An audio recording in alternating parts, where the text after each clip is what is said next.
Chapter 370. Jiang Tian flicked his finger, and the finger aura missed. A ninja in the shape of a fake mountain fell to the ground with blood and brain matter spurting out of his head. He waved his fingers. The golden blade aura was 10 meters long and slashed down.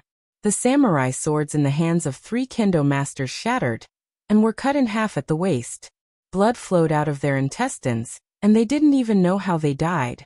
Jiang Tian was like he was taking a stroll in the park. His posture was casual and carefree, but his vicious attacks caused many Japanese experts to feel fear and despair. He threw out the fireball talisman, and a fireball with a radius of more than 20 meters bloomed like a red cotton flower. Nobuo Nagasawa and a dozen Yamaguchi Gumi members were wrapped in flames. They screamed and turned into ashes in the blink of an eye. Jiang Tian slammed his palm down. A 10-meter-long golden chi palm fell from the sky like a Buddha's 5-finger mountain. Half of the palace collapsed, and 7 to 8 East Ocean kendo experts were turned into meat paste. In just a few breaths' time, Jiang Tian had killed more than 50 of Japan's top fighters. These people were all famous in Japan, but before Jiang Tian, they were like chickens and dogs, unable to withstand a single blow. This man is really a demon. How can he be so powerful? It's too scary. Retreat. Report to Lord Anpei. Please ask him to suppress this demon. At first, many Japanese masters fought with all their might, thinking that they could kill Jiang Tian with their numbers. But soon, they realized that the reality was crueler than they thought. Jiang Tian was much more powerful than they thought. Their blood turned cold faster than cow dung in winter.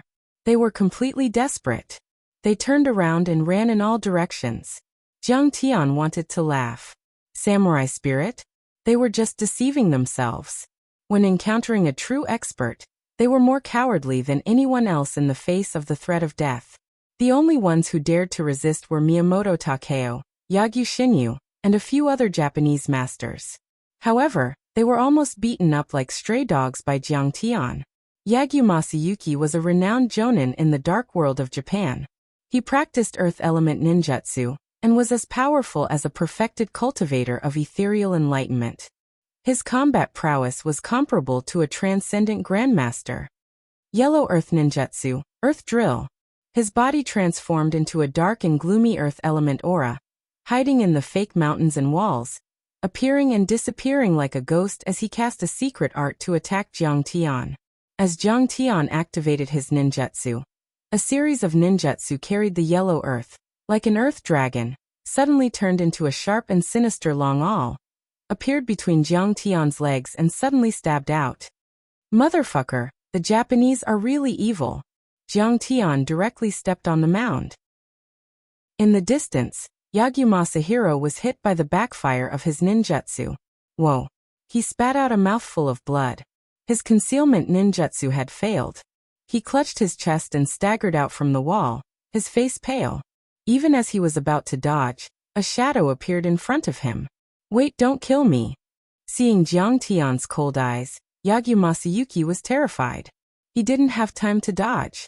He could only beg for mercy, but Jiang Tian had already launched a wind blade.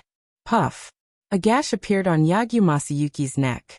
Then blood spurted out from his neck, sending his head a few meters into the air. His headless body fell to the ground. Nitten Ryu, esoteric art, wheel of sun and moon. Seeing this, Miyamoto Takeo's eyes turned red. With a roar, he lowered his waist and stomped his feet on the ground, crushing the several centimeters thick bluestone into pieces. The 2 swords in his hands danced wildly, and then slashed out. He had been attacking Jiang Tian since the beginning, but Jiang Tian had dodged all of his attacks. His katana hadn't even touched Jiang Tian's clothes. Instead, many of his disciples and friends had been killed by Jiang Tian. It was an endless torment for him. He had used all of his strength in this attack. It was also the strongest attack in the Nitten Ichiro. The so-called Nitten referred to the sun and the moon. After the 2 swords slashed out, 2 spheres, one yin and one yang, appeared in the air. The moon's moonlight was cold like a full moon, while the sun's sunlight was hot and dazzling. The surrounding rockery, trees, snow, and eaves were all covered in a layer of white light. The sun and moon blade energy contained endless energy. It spun and slammed toward Jiang Tian. Although I haven't reached the highest level of the Wheel of Sun and Moon, I can still condense the sun and moon, which can blow up an armored car. No matter how strong you are, you're just flesh and blood. Let's see how you can take it. After using this move, Miyamoto Takeo felt like he had run a marathon. He was exhausted and panting, but his face was confident and relaxed. But then he was dumbfounded and complained incessantly. Tisk tsk. You think you're worthy of using a sword? It's time to end this. Jiang Tian snorted. A black sword suddenly appeared in his hand, and he slashed it.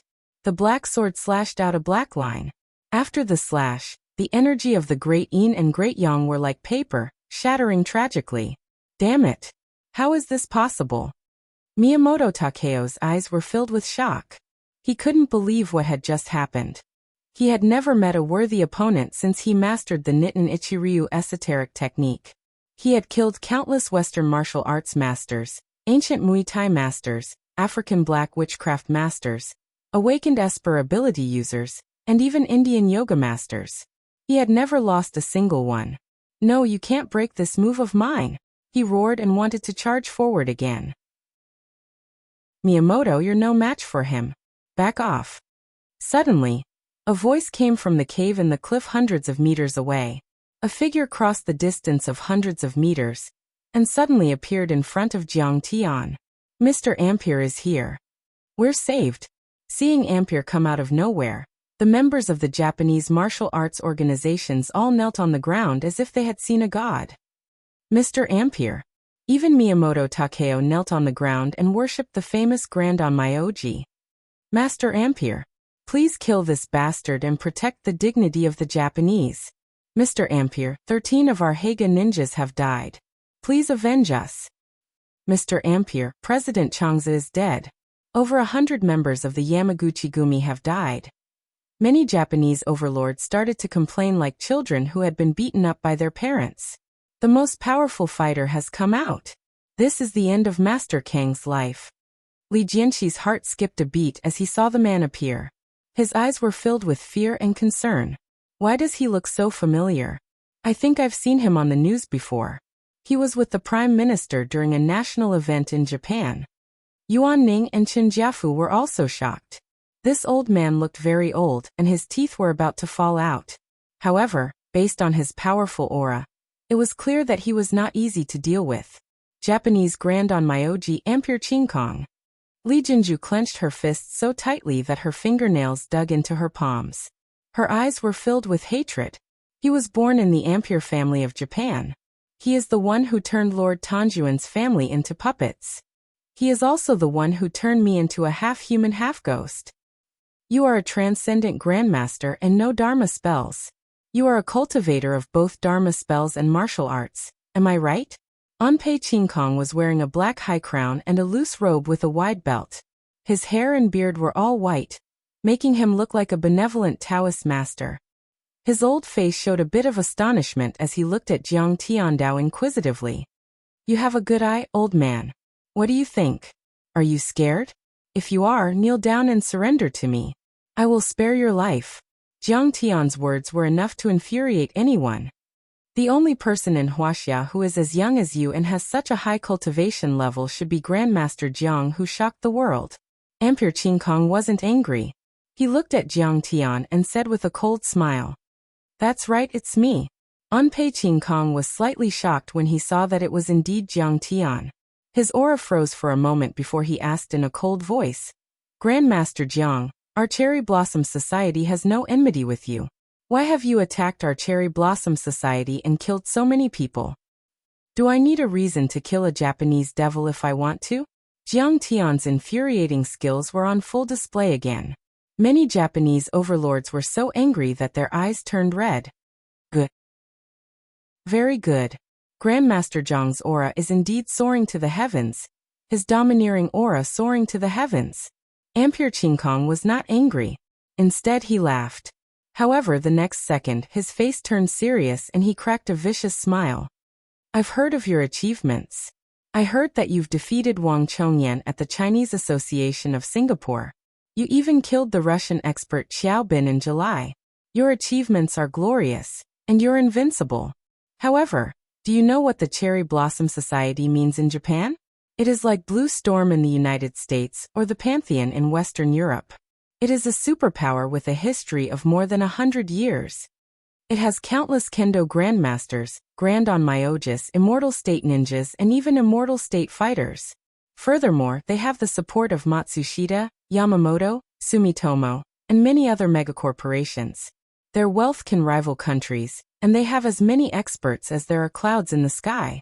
Their strength far surpasses that of the Singapore Chinese Society and the Russian Winter Soldiers, and even your dragon group. If you dare to provoke the Cherry Blossom Society, you will die without a burial ground. Hee Ampere, you scared the hell out of me. Jiang Tian was calm and unhurried. He smiled disdainfully and said, I didn't know that the Cherry Blossom Society was so powerful. But in my opinion, the Cherry Blossom Society is nothing. Coming to Snow Mountain is just the first step of my long journey. I'm going to step onto the 4 islands of East Asia and massacre everyone along the way. I'm going to wipe out the Cherry Blossom Society completely. This kid is so arrogant. So he is the Master Kong of Wuxia. No wonder he is so powerful. But he doesn't have the right to ignore the Cherry Blossom Society. Everyone was stunned. Master Kang's achievements were impressive, but the Cherry Blossom Society had an immortal state fighter. The Winter Soldiers, the Chinese Society of Singapore, and the Wuxia long history were no match for the Cherry Blossom Society. But he actually said that he wanted to wash Japan with blood and wipe out the Sakura Union. How arrogant was that? Chapter 371.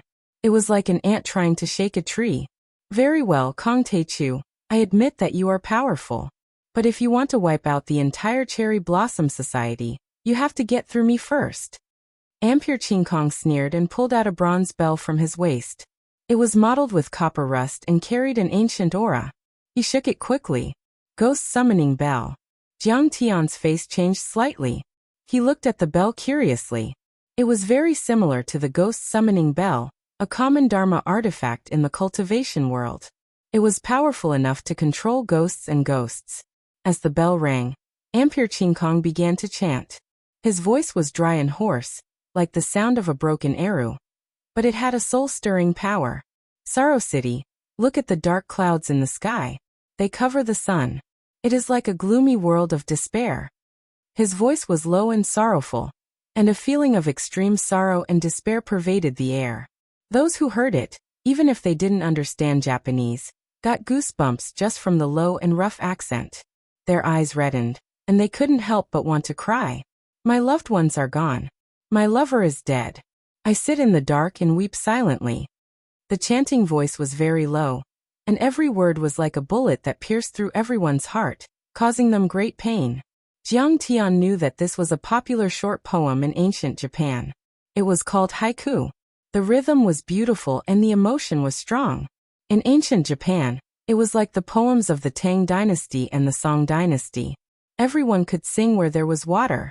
Jiang Tian's immortal will was activated. As he chanted, a 3-meter-tall statue in a hall suddenly moved. The golden mud paint peeled off one after another, and it slowly opened its eyes. It stood up and looked around in confusion.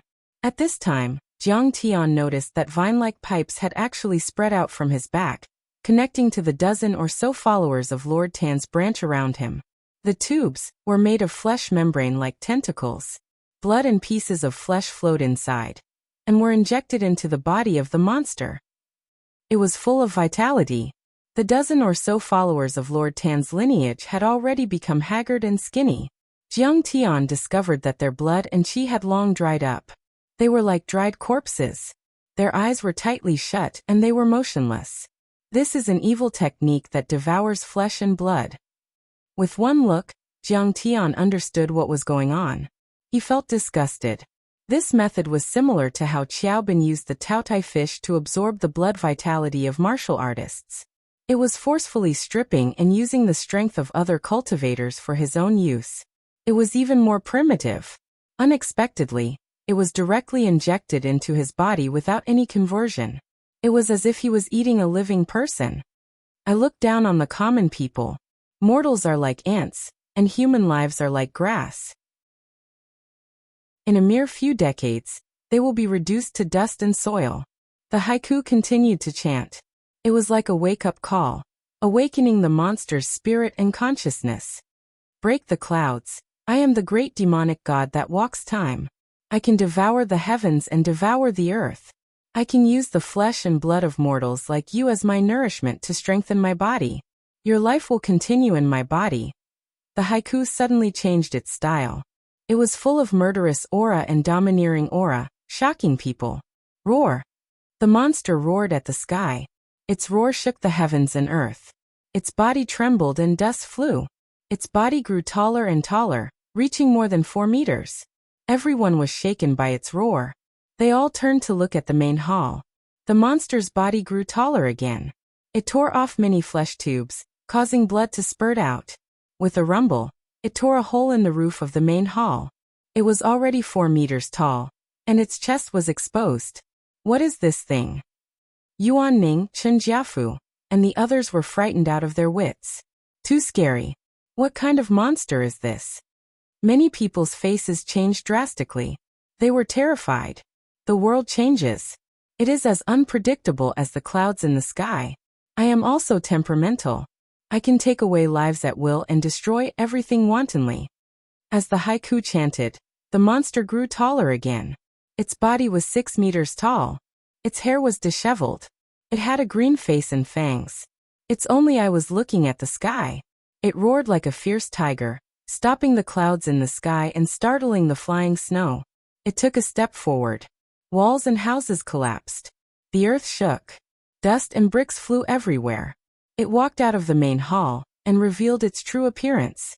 It was a monster with hair and 1 eye. Its whole body was surrounded by blood and covered with blood-red scales. The monster's only eye glowed with blood-red light. It looked at everything with hatred. Its power was extraordinary. It was as if it wanted to tear the sky apart and smash the snow mountain into powder. My heart is as cold as ice and as hard as stone. Even the gods can't stop me from killing. The chanting of haiku was raised by several decibels. It was like tearing brocade and tearing silk. It was getting louder and louder, like an arrow piercing through the clouds.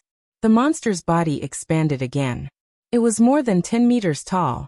It was like a moving building. Dong, dong. It took a step forward. The ground trembled. Houses collapsed. The rockery collapsed. Its huge feet stepped on the ground. Suddenly, the ground sank into a deep pit. The green bricks were shattered into pieces. I asked the heavens angrily, why can't I live forever? Why must you suppress me? I will tear this world apart and kill all the gods. The last part of the haiku was full of anger and murderous intent. It conveyed a kind of anger that wanted to destroy everything. Kill, kill, kill. The monster madly rushed out, taking large strides, madly rushing towards Jiang Tian.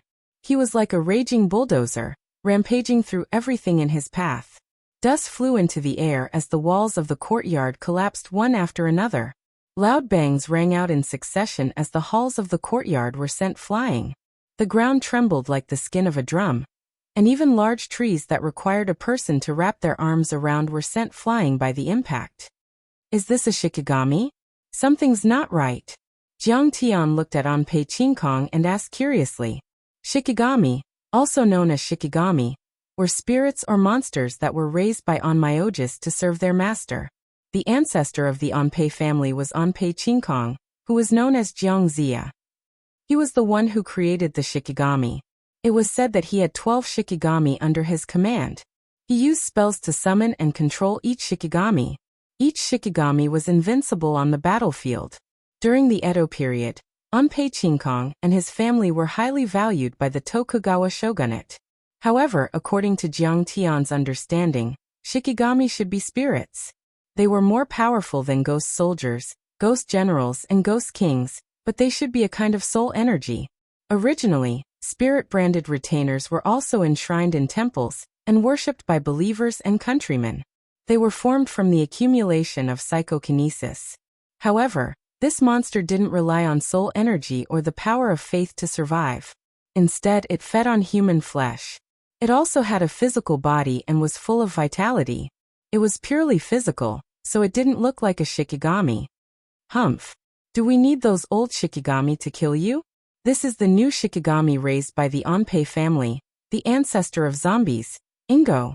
Onpei Qingkong snorted and said arrogantly, when the Guangdong army occupied the northeast, they fought for 3 days and 3 nights with the anti-Japanese coalition forces in the Jiaozan Ridge. Countless people were killed and injured. Blood flowed and dyed the earth red. The blood also attracted the zombie king, who was buried deep underground and suppressed by the warlocks of Wuxia for hundreds of years. He killed everyone he saw in the Jiaozan Ridge in the northeast. Wuxia and Dongyang bombarded him with artillery for 3 days and 3 nights, but they couldn't kill him. In the end, it was my great-grandfather, the Grand Onmyoji Onpei Luyun, who calmed him down with the ghost summoning bell and the Yin-Yang secret method. Then he was raised by us. Onpei Qingkong shook the bell and said contemptuously, he began to take charge of Lord Tanjuan's branch 10 years ago. Now he has absorbed the blood of dozens of masters in Lord Tanjun. His strength is comparable to an immortal state master. Kong Teichu, how many heads do you have for him to crush? What a powerful blood qi. At this moment, even Jiang Tian was a little tempted. The blood qi in Ingo's body was even more powerful than the blood qi formed by Qiaobin gathering more than a dozen masters on Moling Lake. If Jiang Tian were to absorb and refine all of this blood qi, his cultivation would most likely increase by another level. However, when he thought about how his blood qi was refined by absorbing the flesh and blood of Lord Tanjuan's branch, he felt a little disgusted. While speaking, the zombie king Ingo had already run to Jiang Tian. Blood qi surged around his body like magma. His large hand that was the size of a round table waved downwards, sweeping out to grab Jiang Tian. Huaxia boy, I'm going to swallow you alive to strengthen my blood qi. Ingo's voice was like thunder, rolling out and shaking everyone's eardrums. Chi chi chi. His sharp nails collided with the roof like a hook machine, and more than half of the roof of the palace collapsed. Such a big monster, so scary. Be careful. Seeing this scene, Yuan Ning and Chen Jiafu were scared out of their wits, and their legs went weak. I didn't expect that the god we worship day and night is actually a zombie. Li Jianqi's eyes were filled with fear. Master, go for it. Li Jinju clenched her fists and murmured. Whether or not they could save Lord Tanjuan's branch depended on this peak battle. Qi. Jiang Tian waved his finger, and a dazzling golden qi weapon that was 10 meters long slashed toward Ingo's hand. Oh no. He used this move to kill Yagyu Masayuki. Seeing this, Miyamoto Takeo was shocked. It's okay. It's just a qi weapon. It can't hurt Ingo's zombie king. Ampere Clear Kong was full of confidence. Ingo had a few hundred years of life and killed countless experts.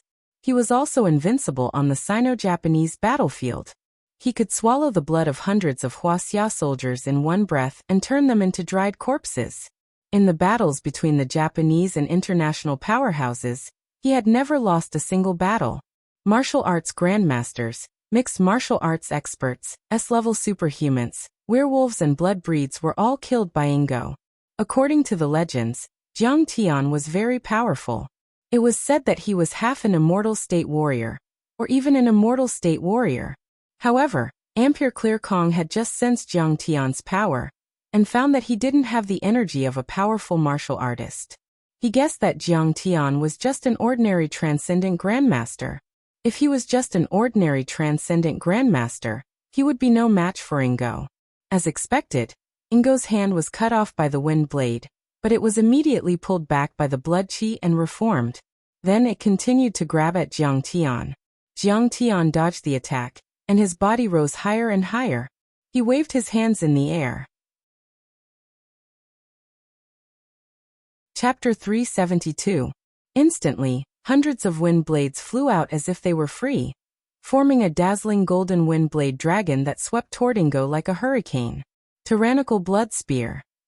A blood-red spear condensed in Ingo's hand and stabbed at the wind blade dragon. The spear was sharp and filled with blood qi. It pierced through the void and caused intense friction with the air, igniting flames that soared into the sky. Wherever the tip of the spear passed, buildings would collapse and rocks would fly everywhere. Deep gullies would appear on the ground as if it was a ruin after an earthquake. Zombie King Ingo is too terrifying. After all, He has a lifespan of hundreds of years and absorbed many powerful bloodlines. Now he has absorbed the blood essence of dozens of masters from Lord Tan's branch. The spectators in the distance were all dumbfounded. They were scared out of their wits, and their hearts were palpitating. Boom! With a loud bang, the dragon-like wind blade collided with the blood-red spear.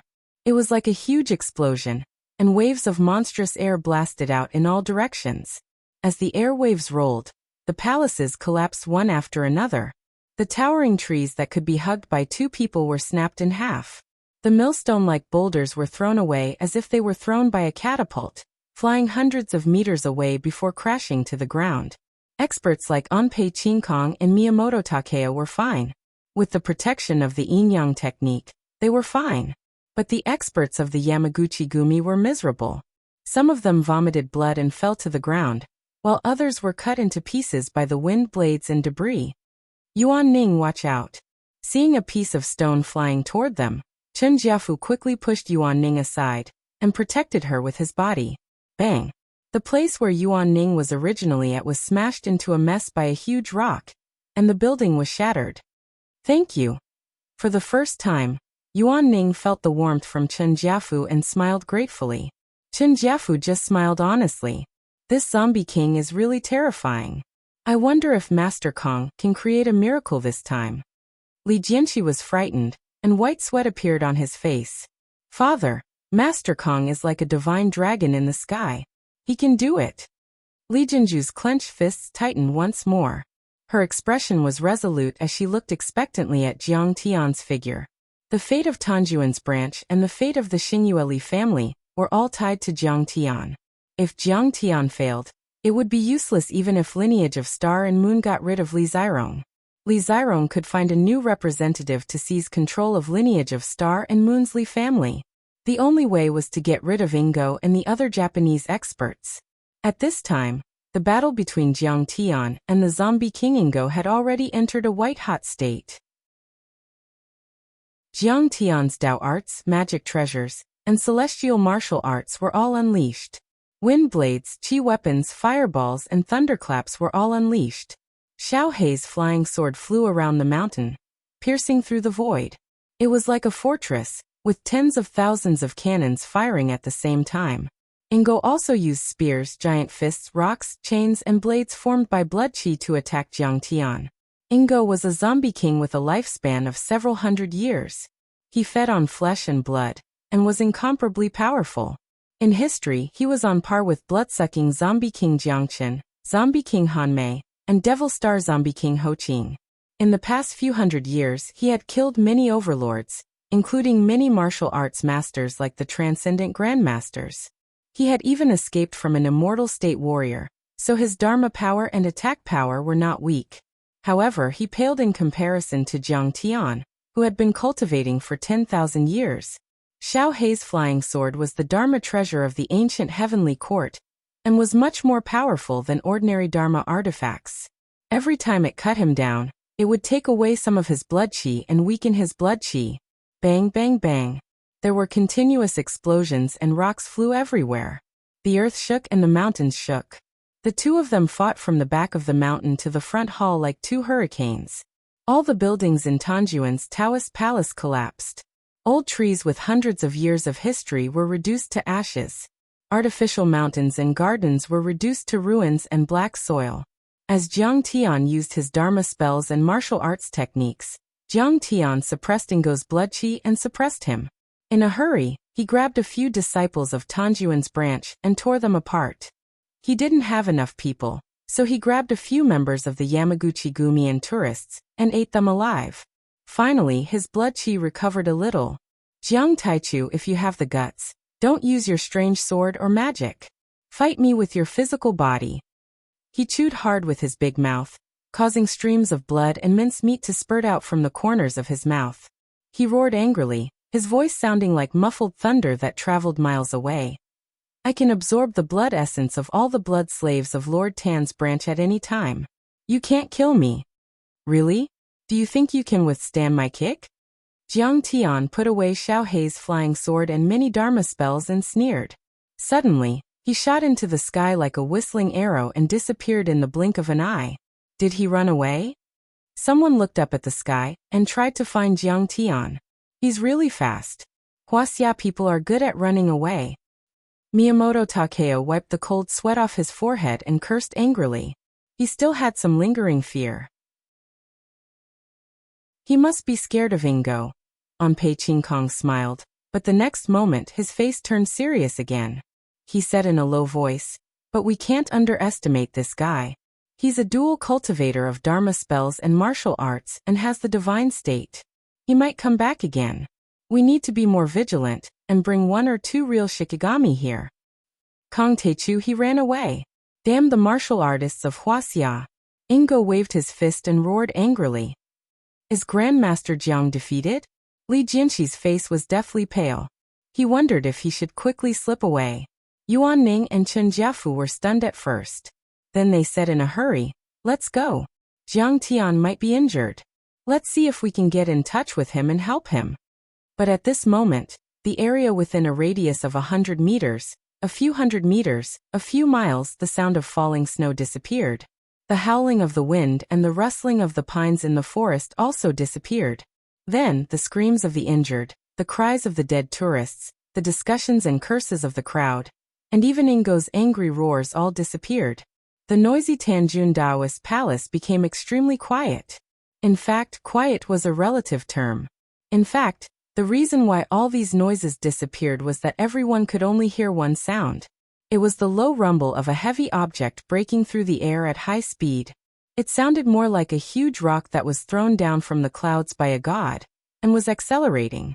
It also sounded like a fighter jet breaking through the sound barrier, and making a strange sound due to the friction with the air.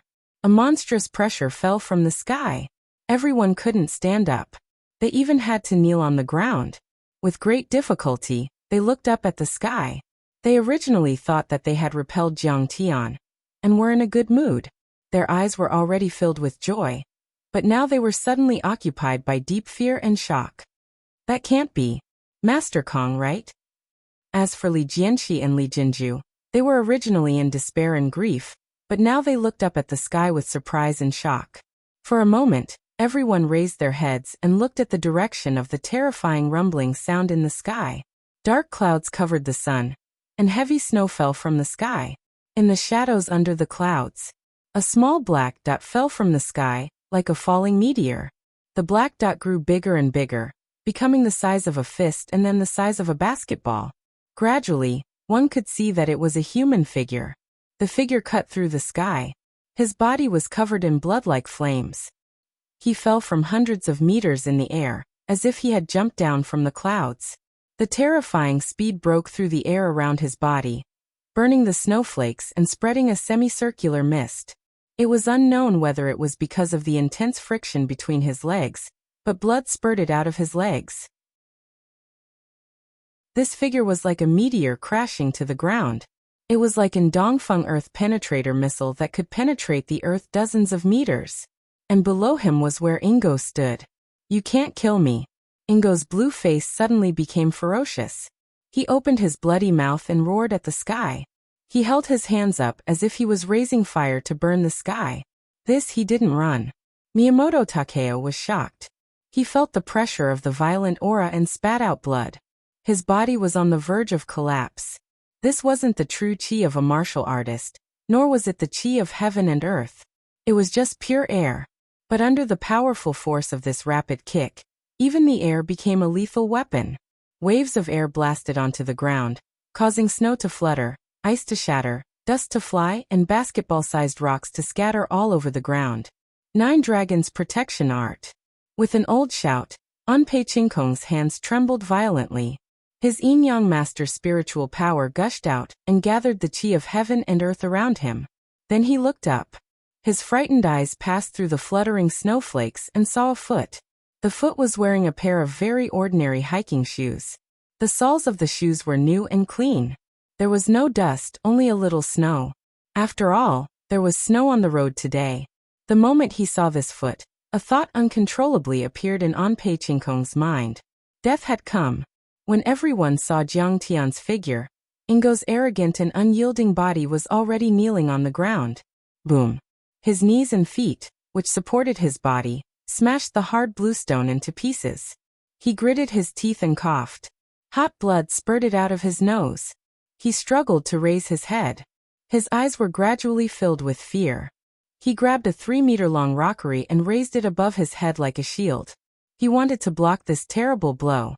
The foot from the sky was like 1,000 mountains. It stepped on Ingo's raised boulder like a hot knife through butter. The hiking shoes were unable to withstand this terrible strength and began to crack inch by inch. The huge boulder with a radius of 3 meters exploded in an instant, turning into countless pieces of rubble that shot out in all directions. Ingo didn't even have the time to let out a groan before his thick, pillar-like arms were turned into muscled tendons under that unstoppable and incomparably terrifying power. The white bones that had just been exposed were instantly pulverized. Blood spurted out of his nose, eyes, ears, and mouth like arrows. The foot broke through the boulder and continued to descend through the flying blood and flesh. Finally, it easily stepped on Ingo's head. Ingo's head, which was still staring in shock, was directly stomped into his neck by this foot. Then that foot continued downwards, stepping on his body. Ingo's body suddenly sank and flattened. Then it directly exploded, turning into countless pieces of flesh, blood, and shattered bones that shot out in all directions. The foot in the hiking shoes continued to descend, pressing forward with indomitable will, stepping on the remains of Ingo's flesh, stepping on the hard bluestone pavement. Boom! There was a loud noise. Dust, snow, and flesh powder sprayed everywhere. Gravel and yellow soil flew everywhere. A 10-meter-wide crater was formed in this area. Ingo had completely disappeared from where he stood. Chapter 373. The sharp pebbles shot dozens of Japanese overlords to the ground like cannonballs. It was as if a tornado had passed through. Billowing waves of air swept in all directions. Trees were snapped, walls collapsed, and houses collapsed. It was a complete mess. The foot that pierced through the clouds finally stepped on the land that had been occupied by the Japanese for 18 years. Jiang Tian stood in the middle of the ruins in a white outfit. He looked expressionlessly at the Japanese cultivators who were standing there like statues, looking like an immortal. Master is indeed a godlike man. Li Jinju looked at Jiang Tian's back and finally smiled through her tears. Master Kong won. After Li Jianxi recovered from his shock, he did not have the image of a tycoon at all. Instead, he cheered like a child. Fuck! That foot came from the sky and flew so high. Qin Jiafu was so shocked that he was dumbstruck. His heart almost jumped out of his throat, and he felt dizzy. He was at a loss for words. He couldn't describe the shock in his heart. He's really like a god. Yuan Ning's gaze completely changed, shooting out rays of worship. Meanwhile, in the Japanese martial arts community, how is that possible? Miyamoto Takeo's eyes almost popped out of their sockets. Ingo, the zombie king of the ancient times, had absorbed the blood chi of Lord Tanjun. His power was beyond the imagination of ordinary people. He could collapse a mountain with one punch and shatter the earth with one stomp. His body was filled with blood chi and was indestructible. However, he was crushed by Jiang Tian. The other Japanese overlords were also shocked. They couldn't believe their eyes. Ingo was the new god cultivated by the Enpei family, and was their biggest hope. Over the years, with his powerful strength, Enpei and the others were invincible. They controlled Tanjuan's faction, and were like the overlord of South Korea. But then, Ingo was crushed by Jiang Tian. They were at a loss as if they had lost their backbone. Puff. Enpei Qingkong's spiritual power was connected to Ingo's, and the pain and fear of Ingo's death were transmitted to his mind. He spat out a mouthful of blood from the backlash, clutching his chest as he retreated, almost falling to the ground. That kick just now broke through the sound barrier. Then Enpei Qingkong looked at Jiang Tian in horror. It was as if he had seen a demon, and his face was filled with fear and shock. Breaking the hypersonic barrier with one's physical body was one of the symbols of the peak stage of the god realm. Previously, he had thought that Jiang Tian was half a step away from the divine state, because a divine state warrior under the age of 30 had not appeared in history for hundreds of years. It was too inconceivable. He couldn't accept it at all. Now he understood that the rumors about Jiang Tian were true. In other words, many rumors had seriously underestimated Jiang Tian's strength. Not only was Jiang Tian at the deity realm, he might even be the strongest among the deity realm experts. Let's go and rescue Lord Tan's people. Li Jinju was overjoyed. Just as she was about to rush into the back of the palace with her father, something unexpected happened. On the broken limbs that Jiang Tian had stomped into meat paste, clouds of red blood mist suddenly rolled like lava. Countless pieces of flesh, broken bones, and internal organs that were scattered in the ruins trembled and suddenly spun like a tornado, gradually condensing into the shape of a new winning hook. First it was the bones, blood vessels, organs, and muscles, then the head and torso, and finally the scale-like skin. In just a few seconds, a new Ingo had formed. A new winning hook was formed, but its body was one size smaller. It was only 3 meters tall. What? How is this possible? Li Jinju screamed as her face turned pale. Even Ingo couldn't be killed. It was too scary. SSS. Li Jianqi also suddenly sucked in a breath of cold air, and white sweat appeared on his forehead. How terrifying was an unkillable existence? How could they deal with it? Should they ask the South Korean military to deploy heavy weapons? Ingo has come back to life. It's too powerful. Let's see how Wuxia deals with it. On the other hand, many of the East Asian powerhouses cheered in ecstasy. Ampere Clear Kong was also overjoyed. He shouted excitedly. He has just broken the sound barrier once and has exhausted all his strength. He won't be able to do it again. This time he will be beaten to death by Lord Ingo. Kong Taechu, you are indeed powerful. Ingo's long tongue moved and his fangs rubbed against each other as he sneered. But what's the use of being powerful? As long as I am in Lord Tan's palace, I can absorb the flesh and blood of countless blood slaves. You can't kill me. Ingo was the king of zombies, an ancestor-level zombie. He used an evil secret technique to absorb human flesh and blood to form a powerful body. Even if Jiang Tian shattered it, he could reform it. His red demonic eyes stared at Jiang Tian. He licked his lips and said, "You have broken the sound barrier with a single kick from the sky. Your physique is so strong. It shows how strong your blood chi is. If I devour you, I can even suppress those Japanese overlords." Devour me? Jiang Tian laughed and looked at Ingo as if he was an idiot. What a boast. Do you know that no one in the world can fight me with powerful blood chi? Jiang Tian took a step forward and sneered. Today, I will suck your flesh and blood dry and turn you into a mummy, a specimen. How was Qiao Bin's blood chi weaker than Ingo's? He had devoured the blood chi of countless overlords with the help of the Taotai fish. But in the end he was killed by Chun Fan in one move. Is that so? Arrogant Wuxia brat, try me then. Ingo roared furiously. Suddenly, he took a big step forward and dashed madly towards Jiang Tian. Instantly, the earth quaked and the mountains swayed. The distance of dozens of meters was covered in the blink of an eye. He opened his mouth, and his dagger-like fangs shone with a sharp light as he bit toward Jiang Tian. Moreover, many vine-like flesh tubes extended from his spine, wriggling like tentacles, and wrapped around Jiang Tian. Go to hell. Jiang Tian snorted disdainfully. He used Chun Fan's blood chi, and reached out to grab Ingo. This was the second time he had used Chun Fan's blood chi since his rebirth, and he was more proficient than before. Everyone was shocked to see a fountain of blood spurting out from Ingo's body, and flowing toward Jiang Tian's palm. The streams of blood were scarlet and translucent, as if they had a mind of their own. They rushed into Jiang Tian's hand. What secret technique is Lord Ingo using this time? It's too powerful. At first, many of the Japanese powerhouses did not understand. They thought that Ingo was devouring Jiang Tian's blood essence. But soon, they realized that something was wrong. What kind of evil technique is this? Ingo screamed in fear as if he had seen an evil ghost. He turned around and ran away. It's too scary. He suddenly felt a terrifying sense of emptiness. Blood flowed out uncontrollably as if his body would dry up in the next moment. However, he could not hold on any longer after running 2 steps. His blood essence flowed out even faster. It was 7 to 8 meters thick, and was rushing toward Jiang Tian like a river of blood. Kong Taechu, what kind of evil technique is this? Why is my blood flowing out?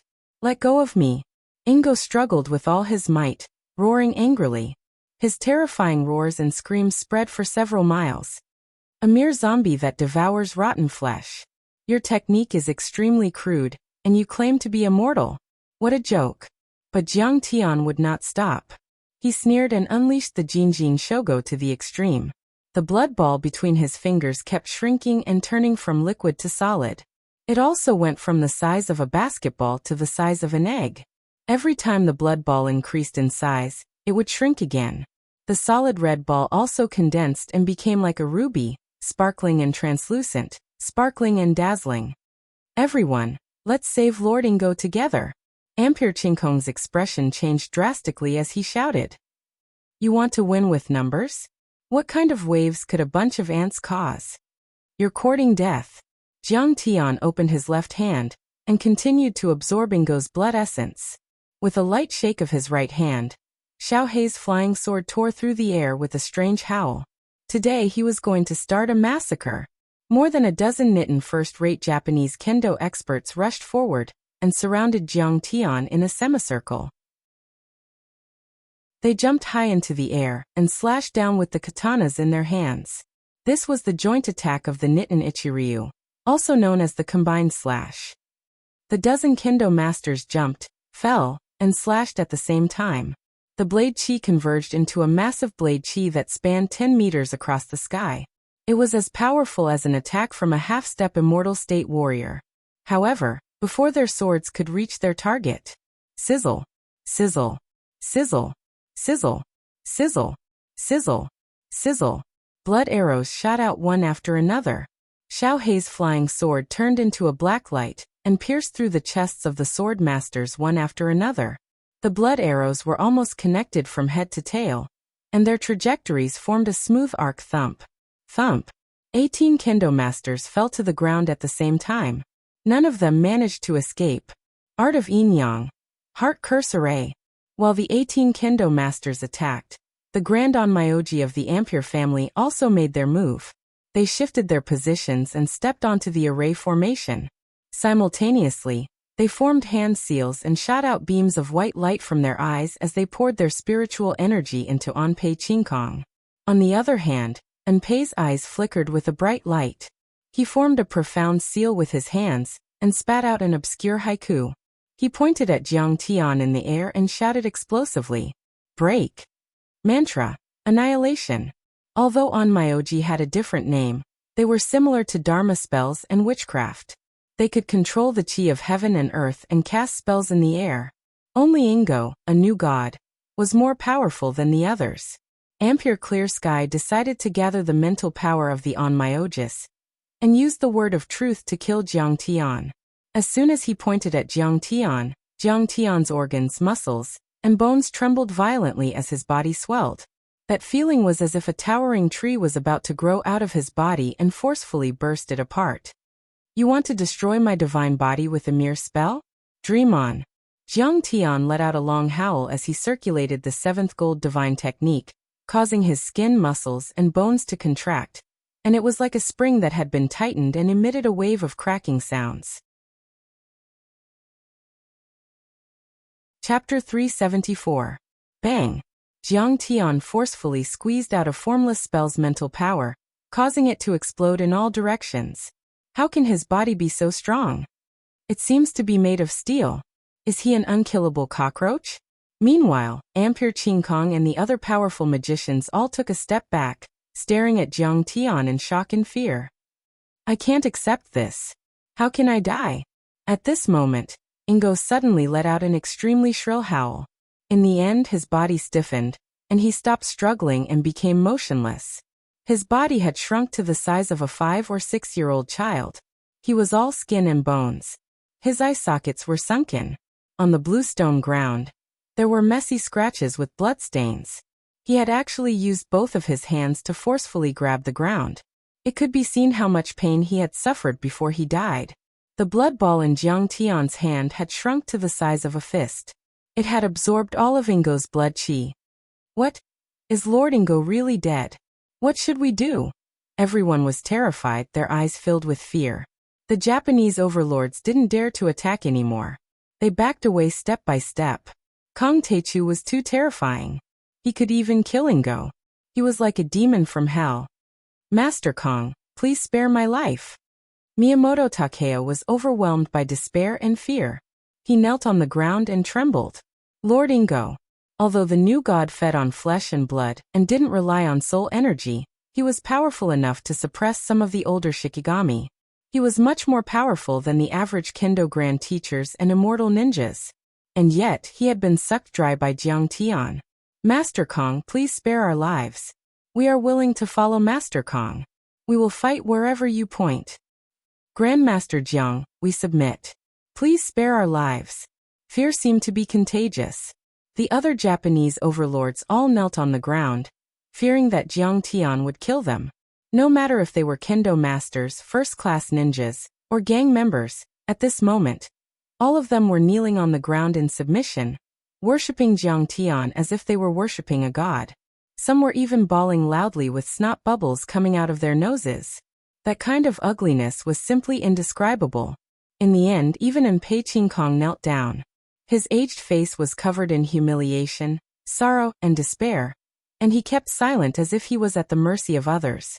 Yin-Yang masters had frail physical bodies. They relied entirely on controlling spirits and controlling ghosts to kill their enemies. Ingo was already dead, so they could only use their spells. He had lost his backing and was no match for Jiang Tian's saber. Don't you East Asians claim to uphold the samurai spirit of honor, loyalty, courage, righteousness, propriety, sincerity, restraint, and benevolence, and would rather die than submit? Jiang Tian put his hands behind his back and asked with interest. That was in the past.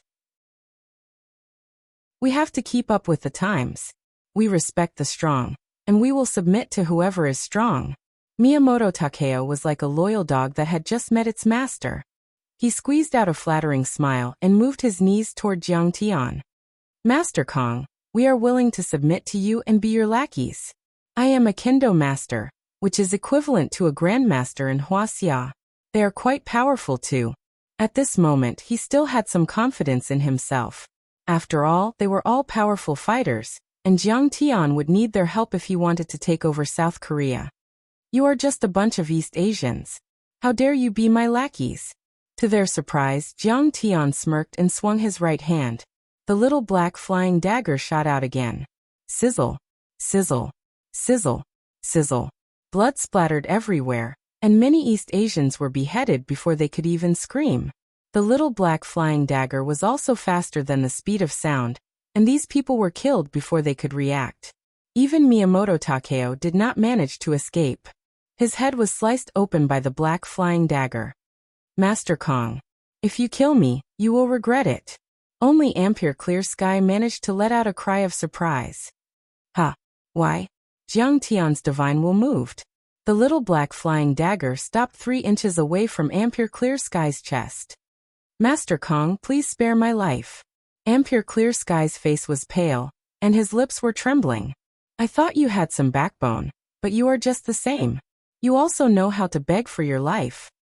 Jiang Tian clasped his hands behind his back and sneered. Tell me, why should I spare your life? Why would I regret it if I don't?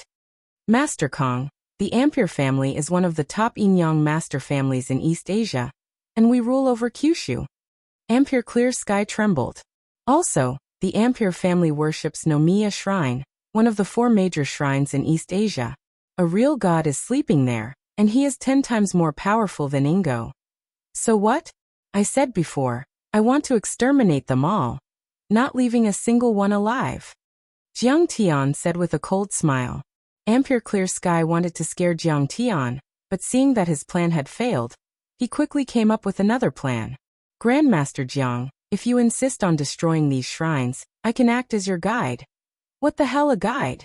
Jiang Tian said with a face full of shock. Your shamelessness has refreshed my understanding of the lower limits. Master Kong, I advise you not to do anything to these shrines. Ampere Qingkong tried his best to persuade him. Those shrines are the symbol of the Japanese people's spirit and faith. Many military and political officials have to pay their respects to them. If you destroy those shrines, you will become the enemy of the entire Japan. At that time, I'm afraid that the self-defense forces will take action. Even if you are an immortal state warrior, I am afraid. Hey, are you threatening me?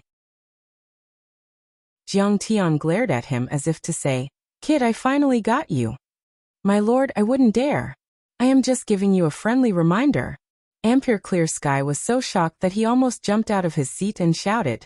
He was so depressed that he wanted to vomit blood. This Grandmaster Jiang was too temperamental. If he wanted to condemn someone, he could easily find a pretext. I am going to kill you anyway. Jiang Tian sent out his divine will. Xiao Hei's flying blade pierced through his chest. Demon. You are a bloodthirsty demon. I will send you to the 18th level of hell. And Pei Qing Kong fell to the ground on his back, blood spurting out of his chest.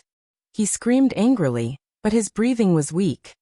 You East Asian bastards are the real murderous beasts. You have committed countless crimes in Wuxia. If you like to kill, you should be prepared to be killed. Jiang Tian sneered and walked toward Ampere Clear Sky. Lin Fan was feeling great. Killing the Japanese was too satisfying. Although he had a personal grudge against the Wuxia society in Singapore, he did not feel so good about it. After all, many of them were descendants of Wuxia. However, the East Asian bastards were different. He didn't feel the slightest bit of guilt. Especially the generation of Jiang Tian's great-grandfather. It was unknown how many people had died in the Jinling massacre. If you kill me, you will regret it. Seeing Jiang Tian walk toward him, Ampere Clear Sky grinned and said viciously, There are 4 top shrines in East Asia and each of them has a different divine power. Hehe, even if you are an immortal state warrior, you won't be able to defend yourself against me without my guidance. You will die without my help. Idiot, do you think you can fool me? Jiang Tian reached out and grabbed Ampere Clear Sky's head. His 5 fingers pierced deep into Ampere Clear Sky's skull like steel hooks. At the same time, Jiang Tian's divine will drilled into Ampere Clear Sky's mind. The soul-searching technique was a cultivation technique that allowed one's divine sense to be cultivated to a high level. It defied the heavens, and went against the laws of nature. Even though Jiang Tian had reached the 5th level of qi refinement and could easily erase someone's memory, he couldn't use the art of soul-searching, especially when yin-yang masters were soul cultivators. However, Jiang Tian had beaten him half to death. His mind was filled with negative emotions such as pain, hatred, and despair. Therefore, the art of soul-searching was a piece of cake. Suddenly, images of the East Asian cultivation world appeared in Jiang Tian's mind.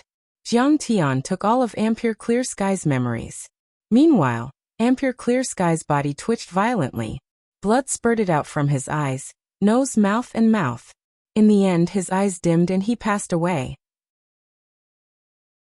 At this time, Li Jinju had already walked quickly behind Jiang Tian and stood respectfully, looking at Jiang Tian's back with eyes full of admiration. He had killed Ingo and many overlords on his own, and saved Lord Tanjuan's family. If the news spread to East Asia, it would cause a huge uproar. When Li Jinju, Li Jianxi, and the others arrived at Lord Tanjuan's Taoist palace, they were all stunned. Hundreds of Lord Tanjuan's disciples were lying on the ground, motionless. Each of them was as thin as a mummy. Their robes were rotten and dirty, and there was a large wound on their necks and spines. Pus and blood were constantly flowing out, and the stench was overwhelming. Grandpa, what's wrong with you? Li Jinju hugged an old man and began to cry loudly. This old man was the sect master of Lord Tanjuan's Taoist palace, the heir of the family, and the one who had adopted Li Jinju. He used to be as strong as a transcendent grandmaster, but then, his yellow hair had fallen off and blue veins were popping out on his scalp. He looked haggard and skinny, as if a gust of wind could blow him away. Jinju, we've been used by someone. I thought Pei Qing Kong would help us. Who would have thought that he only treated us as blood slaves, as resources to improve his cultivation? Old Palace Master Tanjun was barely breathing. 2 streams of tears flowed out of his sunken eyes as he choked with sobs. Ingo is a flesh-eating zombie, not an entity. Your senior uncles and I have been sucked dry by him for half a year and lost all our power. I'm afraid we won't make it. Seeing this, Jiang Tian remained calm, but he heaved a sigh in his mind. He had seen too many similar things in the cultivation world. Many cultivators and sects thought they had made a fortune when others gave them cultivation arts, cultivation resources, and other benefits. But there was no such thing as a free lunch in this world. In the end, they were all used as cauldrons and even absorbed by a sect. It was indeed important to be good at using other things in cultivation. However, one couldn't rely on others and lose their independence. Otherwise, they would be doomed eternally. "Grandpa, you must be able to save us." Li Jinju pointed at Jiang Tian with tears in her eyes. "This is Grandmaster Jiang, the #1 Grandmaster in Wuxia. He has already killed Ingo and those Japanese villains. He has unfathomable abilities, and will definitely be able to save you." Chapter 375. Master Kong? Is that the Kong Teichu who killed Wang Chongyan and Xiaobin, the founder of the Winter Soldier Organization on Moling Lake? "I've heard a lot about you." Old Palace Master Tan Jun's originally turbid and lifeless eyes suddenly blossomed with rays of light, as if he was on the verge of death. He stared at Jiang Tian with a face full of ecstasy and shock. Seeing Li Jinju nod, he hurriedly threw himself in front of Jiang Tian's feet and kowtowed, tears of gratitude flowing down his face. "Thank you, Master Kong, for killing the evil spirit of East Asia and avenging our Tanjun lineage," he said passionately. "Tanjun lineage and the people of South Han will never forget your great kindness for generations to come." "Old sir, it's nothing. You're welcome." Jiang Tian quickly helped him up and sat him down on an armchair. He fed him a qi-nourishing elixir, and infused a stream of true essence to nourish him. He knew that Palace Master Tanjun was already at the end of his life, and he was only holding on with resentment. At this time, the powerful enemy had been killed, and without the support of the resentment, he would probably die in a second. Then Jiang Tian gave Li Jinju a bottle of elixir, and asked her to share it with everyone. Everyone took the medicine and forced themselves to sit on the ground. They looked at Jiang Tian with eyes full of respect and gratitude. Li Jianxi called many subordinates of the Xingyueli family to collect the corpses and tidy up the damaged courtyard. "Master Kong, where did this elixir come from?" After taking the elixir, Palace Master Tanjun suddenly felt a lot more energetic, and couldn't help but ask curiously. "Oh, I made it myself." Master Kong also knows alchemy and medicine. Palace Master Tanjun was shocked again, and couldn't believe it. Tanjun's lineage included both Confucianism and Taoism, especially in the study of alchemy. This was not surprising. On Snow Peak Mountain, there were hundreds of years old ginseng, deer antler, fongfong, schisandra, north cicada grass, and other precious herbs everywhere. They played to their strengths and avoided their weaknesses. They adapted to local conditions, and put in a lot of effort in this aspect. In the study of alchemy, they were far superior to Huaxia's Shenong School and the Chuanzhen School. But at this time, Palace Lord Tanjun felt that the medicinal pills they refined were far too lacking compared to Jiang Tian's medicinal pill. They could not be compared at all. "Just a little." Jiang Tian smiled faintly. This was just an ordinary qi-nourishing pill. Its effects were far from comparable to the vitality-nurturing pill, and the vitality-nurturing pill. Master Kong is a descendant of the Medicine King group. He invented many new drugs and swept Huaxia clean, Li Jinju said with a look of admiration. "I've long heard that Master Kong is a peerless scholar who knows everything. Now that I've seen it for myself, it's true." Old Palace Lord Tanjun had a look of reverence and shock. This Master Kong could make a name for himself with his alchemy skills alone, and establish a sect. Not to mention that he was also a martial arts powerhouse and a spell master. Indeed, he lived up to his reputation. "Palace Lord, you're too polite." Jiang Tian also smiled and did not take it to heart. Seeing Jiang Tian's humble attitude, Old Palace Lord Tanjun could not help but revere Jiang Tian even more. This was the demeanor of a true expert. He suddenly had a brainwave and his eyes flickered as he said, "Master Kong, this junior has a presumptuous request." "Palace Lord Tanjun, you're too polite. You and I can talk as equals. Just call me by name." "Yes, yes, Master Kong." Palace Lord Tanjun still had a respectful look, making Jiang Tian very speechless. "Let's talk about it." Jiang Tian was helpless and felt a headache coming on. This junior would like to invite Master Kong to be the palace lord of Tanjun Daoist Palace. Li Jianxi, Li Jinju, and many of Tanjuan's disciples were dumbfounded by the old palace lord's words. Tanjun was the ancestor of the South Korean people, just like Nuwa, Fuxi, and other gods in the eyes of the Chinese. The palace lord of Tanjun Daoist Palace was like the ancient imperial preceptor, who could communicate with the ancestors. His words represented the will of the gods and could guide the people to the right path and protect the country. The palace lord of Tanjun Daoist Palace had a supreme status in South Korea. Even the president had to be courteous and kowtow to him. And now, the old palace lord was willing to give up his position to Jiang Tian. How honorable was that? Master Kong, please accept. Li Jinju quickly came to her senses and looked at Jiang Tian with a pleading look. She knew that Tanjun Daoist Palace only existed in name, and had lost its legacy. In the eyes of the Japanese overlords, Tanjun Daoist Palace was like an ant that they could crush with a wave of their hand. Now that Jiang Tian was gone, they could make a comeback. The old palace master's decision seemed unreasonable, but it was actually quite insightful and the wisest choice. Tanjun Daoist Palace could only revive Tanjun Daoist Palace by relying on someone as powerful as Jiang Tian. Old Palace Lord, thank you for your kindness. Jiang Tian shook his head with a wry smile and said, but this is not suitable. I am from Wuxia, and Tanjun Daoist Palace is the spiritual symbol of South Korea. I am not suitable to be the palace lord. Master Kong, if you can be the imperial preceptor of Singapore, why can't you be our palace lord? The old palace master's withered hands grabbed Jiang Tian's big hands tightly. His sunken eyes were filled with tears as he begged pitifully, only when you become the palace master can I leave in peace. Singapore has a large population of Chinese, and Li Xianlong is also a Chinese from Southeast Asia. This is different. Jiang Tian declined. He did not want to do things that were not legitimate.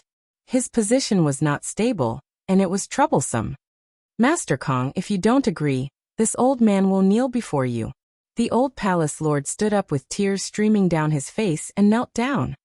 Only you can revive Tanjun Daoist Palace. If you don't agree, this old man will not rest in peace. He looked up and screamed. He was so anxious that he vomited a mouthful of blood. A man's words were kind when he was about to die. Tanjun Daoist Palace had declined in the old palace lord's hands. He wanted a bright future for Tanjun Daoist Palace, and he did not even care about his dignity. Old Palace Lord. Master Kong, please agree to my master's request. Seeing the old palace lord vomiting blood, many of Tanjun Daoist Palace's disciples exclaimed and knelt on the ground, begging with tears in their eyes. Master Kong, please agree and let the old palace lord rest in peace. Li Jinju, Xing Yue, and the Li family's faces also changed. They quickly knelt on the ground and begged. Jiang Tian helped the old palace master up and sat him down on the bed. He said sincerely, Old Palace Lord, I suggest that Miss Li Jinju take over Tanjun Daoist Palace's legacy. Don't worry with me here, I will help her revive Tanjun Daoist Palace. Jinju Yuan Master Kong. The old palace lord's aura was weakening. He was dying.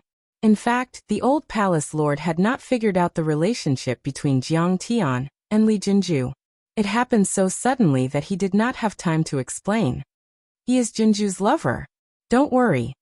Li Jianxi held the old palace lord's thin hand, and said with tears in his eyes, Good, good, good. The old palace lord shouted good 3 times, stood up excitedly and ordered, Tanjun Daoist Palace's disciples, listen up. Palace Lord, listen up. Everyone immediately knelt. From now on, Li Jinju will inherit Tanjun Daoist Palace's legacy and be the palace lord. The old palace lord said loudly. Yes. All the disciples shouted together. Under everyone's witness, the old palace lord passed on the crown, robe, jade seal, jade scepter, and scepter that represented Tanjuan's legacy to Li Jinju. Greetings, Palace Lord Li Jinju. Many disciples kowtowed to Li Jinju, who was wearing a golden crown and robe, and changed the way they addressed her. Li Jinju led many disciples to burn incense and worship the statue of Tanjun, swearing to worship the god. The simple inheritance ceremony was completed. The old palace lord held Jiang Tian's arm with his left hand and waved his right hand wildly. He spat out blood and shouted to the sky. With Grandmaster Jiang as the backer of my Tanjun lineage, why would our Tanjun lineage not worry about not being revitalized? We will prosper. Tanjun Daoist Palace is saved. After saying this, he fell on his bed with a boom. Then he fell back onto the bed. His eyes closed and he passed away. There was still a gratified and hopeful smile on his face. He died with a smile. Old Palace Lord. Below the high platform, hundreds of disciples of the Dao Palace knelt on the ground, wailing and crying. Their voices were mournful. With the support of the Xingyueli family, the destroyed Tanjun Daoist Palace was repaired in a few hours. If it wasn't for the faint smell of gunpowder in the air, everyone would have thought that none of this had happened. Tanjun Daoist Palace also informed the South Korean government and announced this important news to the public. The next day, South Korea's president, Roh Woo-swan, led a group of high-ranking political officials and representatives of society to the Tanjun Daoist Palace, braving the wind and snow. They kowtowed as they walked along the mountain path to meet Lee Jinju, the new palace lord of the Daoist Palace. The various Korean media outlets were also reporting on this matter in great detail. However, the fact that Tanjun's faction had once been controlled by a Japanese expert, as well as the battle between Jiang Tian and Anpei Chinkongingo, was kept a secret. The death of the old palace master was also reported as having died of old age. In the next few days, Lee Jinju also made a speech on the media. She said that she would revive Tanjun Daoist Palace and promote the spirit of Tanjun Daoist Palace. Lee Jinju wore a red robe and a golden crown on her head. Posters of her sitting on the throne overlooking the world were plastered all over the streets of South Korea. Her face was beautiful, and she exuded a holy aura. She looked like a goddess who had descended to the mortal world. The ascension of the new palace lord of Tanjun Daoist Palace was a major event in South Korea. It was no less important than the inauguration of a new president. The whole of South Korea was on a 3-day holiday, and people from all walks of life held all sorts of celebrations. Dragon boat races, war drums, firecrackers, gongs and drums, etc. 3 days later, the busy Lee Jinju finally had time to talk to Jiang Tian about Tanjun Daoist Palace's future. Master. Inside an elegant guest room in Tanjun Daoist Palace. It was as warm as spring, and a paper lantern emitted a soft glow. Lee Jinju took off her cloth shoes, revealing her small feet that were covered with cotton socks. She slowly walked in and bowed to Jiang Tian, who was sitting on the heated bed sipping wine and eating some side dishes, before prostrating herself on the ground. She was wearing a traditional South Korean costume. She was wearing a red skirt and a green jacket. She looked dignified and elegant. Her soft, jet-black hair was coiled into a simple bun on top of her head, with a phoenix-shaped antique jade hairpin inserted into it, revealing a section of her snow-white and slender neck, and even part of her back. Her fair skin was as white as snow, causing people to daydream. After she knelt down, her round and full buttocks tightened into a round curve. It was extremely seductive. Chapter 376. Get up. Did everything go well? Jiang Tian nodded. Yes, master. Who would dare to defy you? Lee Jinju sat up. She reached out with her slender, jade-like hand and poured wine for Jiang Tian. Her hand was as smooth as spring water. All the powerful fighters in Tanjuan's faction had their blood sucked out of their bodies and lost their cultivation. Who would dare to challenge you? Moreover, their master had indeed turned the tide and saved Lord Tanjuan's lineage. They were also convinced by him. Now I have taken over all the assets and arranged for my men to take over all the important positions. Tanjuan's faction was not as simple as a Taoist palace. They had controlled South Korea for a few hundred years, and had built temples and palaces all over South Korea. They also had charitable foundations and cultural companies. They were as powerful as the Xingyueli family. Other than that, they also had a lot of magical herbs. Although they were not very useful for Jiang Tian's cultivation, they were very useful to the Medicine King group. Therefore they had sent all of them to South Korea. There was even a 1,000-year-old ginseng that was the most precious of all. This old ginseng had already grown into the shape of a human. It had all 4 limbs and features. It was extremely rare, and was about to become a medicine spirit. Jiang Tian accepted it with a smile. After all, he was not short of money. However, these herbs were priceless and he needed them badly. Very good. Jiang Tian picked up a piece of sour and spicy kimchi and nodded approvingly. But Master Kong, I used to represent Tanjun in some foreign affairs and public relations activities. I have never cultivated for a long time. Li Jinju's eyes rippled as she looked at Jiang Tian with a pitiful look. Master Kong, I know that I am not worthy of being your woman, and you will not stay in South Korea for long. After you leave, if a strong enemy comes and I don't have any cultivation, won't I be at their mercy? Don't worry. Jiang Tian cracked a smile and said, if you want, I can help you reach the Transcendent Master level in one night. Of course I'm willing, but how is that possible? Li Jinju sucked in a breath of cold air, her face full of shock. Tanjun's lineage also cultivated both techniques and martial arts. She knew that a martial artist's cultivation was like rowing a boat against the current, and it was filled with difficulties. Every single step forward required 10 years of bitter effort. How could it be as simple as Jiang Tian said? Take this blood pill, and you'll be able to do it. Jiang Tian waved his hand and a sparkling, translucent and dazzling pill appeared in his hand. It was the size of an egg and emitted a pungent smell of rust and blood. This is, Li Jinju suddenly understood, her eyes filled with fear. Is it the blood essence that Master extracted from Ingo? Yes. To be exact, it also contains the blood essence of the old palace master and your martial uncles, senior brothers and junior brothers. Jiang Tian said with an indifferent expression. After you swallow it, I can help you absorb and refine it. Although it is against the laws of nature, it can indeed help you reach the transcendent state overnight. The question is, do you dare or do you want to? The thought of swallowing the blood essence of her senior brothers made Li Jinju's stomach twitch. She was so disgusted that she almost vomited. However, the thought of stepping into the transcendent state in one night was extremely tempting to her. Her eyes gradually became heated and determined. In the end, she pursed her red lips and said with determination in her eyes, "Okay, I'll do it." Haha, cultivation is indeed the most attractive thing.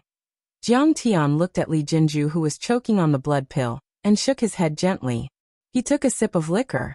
Li Jinju's beautiful eyes were filled with tears as she glanced at Jiang Tian, and she felt extremely resentful and wronged as she muttered in her heart. Master, if I didn't possess any cultivation and was only a mortal woman, how could I have the qualifications to be your servant? After Li Jinju swallowed all the blood pills, Jiang Tian said lightly, "Take off your clothes and be naked." Ah! Li Jinju was stunned and then became ecstatic. Oh my god! Master finally wants me? She blushed and her watery eyes rippled. First, she went outside and dismissed all the guards and ordered them not to come in no matter what. She then returned to the heated Kong bed and slowly removed her clean cotton socks, revealing her small, slender, delicate, and jade-like feet that were so beautiful that they could not be compared to anything else. Then, she unbuttoned her clothes with trembling hands. Her beautiful face was burning red, and she was so nervous that her clothes fluttered to the ground one by one. In the end, her snow-white and lofty chest, her slender and perfectly round beautiful legs, her lower abdomen that was flat to the point it didn't have a trace of excess fat, and her slender waist that could be held with one's hand were completely revealed before Jiang Tian's eyes. She covered her chest with one hand and nervously stepped on the smooth and warm solid wood floor. Her seductive legs were in an M shape. Her delicate body trembled uncontrollably as she looked at Jiang Tian expectantly and said, "Master, please do it. I'm ready." She clenched her teeth and looked as if she was facing death with equanimity. It was said that a woman's first time was very painful. Now I'll use acupuncture to open up all your meridians and help you disperse the excess heat. Otherwise, it will burn your meridians. Jiang Tian waved his hand, and a few acupuncture needles appeared in his hand as he said indifferently, "Ha!" This. In an instant, Li Jinju was so embarrassed that she wanted to find a hole to hide in and disappear from Jiang Tian's sight. She straightened and closed her legs. So it's acupuncture. But I thought so shameful. So shameful. Jiang Tian's acupuncture was like moving clouds and flowing water. His eyes were indifferent and calm to the extreme, like an ancient well without any ripples. In fact, Li Jinju was very beautiful. She could even make his heart ripple a little, but only a little. To him, the body was just the surface. Not to mention, he was helping her absorb the blood pill. The most important thing was that he already had Qing'er. However, Li Jinju looked at Jiang Tian's calm and focused face, and her eyes gradually became intoxicated. As long as he nodded or even hinted, she would fall into his arms. However, he didn't have the slightest bit of interest. He didn't even take advantage of her. His fingers didn't even touch her delicate body during the acupuncture. What a noble and pure man. Those vulgar men who couldn't walk away when they saw women couldn't compare at all. However, as Jiang Tian began to use acupuncture to refine the blood pill, abundant qi and blood rushed to all the acupuncture points in Li Jinju's body. She also began to feel hot. Her originally snow-white skin turned pink and sparkling beads of sweat began to seep out. "Master, I'm so hot, so uncomfortable." Li Jinju's face was like spring water, twisting her slender waist like a big white snake, and the 2 snow-white lumps on her chest rhythmically trembled out 2 dazzling waves, which were incomparably deep, and her 2 snow-white plump thighs were also tightly clamped together. "Don't move." Jiang Tian frowned. He did not even raise his head as he continued to perform acupuncture. "Otherwise, why would I ask you to take off your clothes?" In ancient times, there was a saying about dispersing your body. It means that after you take a medicinal pill and medicinal powder, you have to wear a wide robe with long sleeves. In fact, you have to walk around naked so that the excess medicinal properties will spread out and prevent your acupoints from clogging and damaging your cultivation base. "But I'm so hot," Li Jinju complained. "Get into the bathtub. This blood pill contains the essence blood of dozens of experts. How can it be so easy to refine?" Jiang Tian had already filled the bathtub with cold water. He directly carried the girl into the bathtub and sat behind her to perform acupuncture. "It's still hot," Li Jinju said gloomily. "If it's uncomfortable, you can scream. But you absolutely can't move. If the needle is wrong, you'll die." Jiang Tian was helpless. "Then I'll scream," Li Jinju suddenly said with an intoxicated face. "Master, it's so comfortable. My whole body is soft." She was already immersed in a realm where she forgot everything, and even some images that were not suitable for children appeared in her mind. Her voice was charming and seductive. It was simply a wave that overturned the sky and reached a new height. Fuck, what kind of lines are these? How could Jiang Tian not know what she was thinking? Black lines suddenly appeared on his forehead. He wanted to cry but had no tears. He was so angry that his teeth itched. If she wasn't breaking through layer by layer, and was at a critical moment, Jiang Tian would have directly slapped her. He made up his mind to stay away from this Li Jinju in the future. It felt very strange to always be thought of by her. Master should be here, right? He controls Lord Tan's branch. The central government rewarded him again. I'll give him a surprise. A vigorous figure dressed in night clothes jumped up and down on the eaves of Lord Tan's palace. It was like a nimble skylark, but also like a vigilant leopard cat. It stepped on the snow without leaving a trace, landed silently, and flew over. Finally, Tang Linglong stood on a palace and was about to land on the ground. She walked toward the big house where Jiang Tian was. Suddenly, her pretty face stiffened as if she was struck by lightning. She was completely stunned on the spot. What is this sound? She seemed to have realized something. Her pretty face was red and then pale. For some reason, a crazy anger filled her heart. She floated to the ground and angrily rushed toward the door. She lifted her leg and kicked the door open. She rushed in with her sword. The scene in front of her made her delicate body tremble like a sieve. Her beautiful eyes were filled with tears. She was so angry that she almost exploded on the spot. In the bathtub, Li Jinju lazily leaned on Jiang Tian's chest.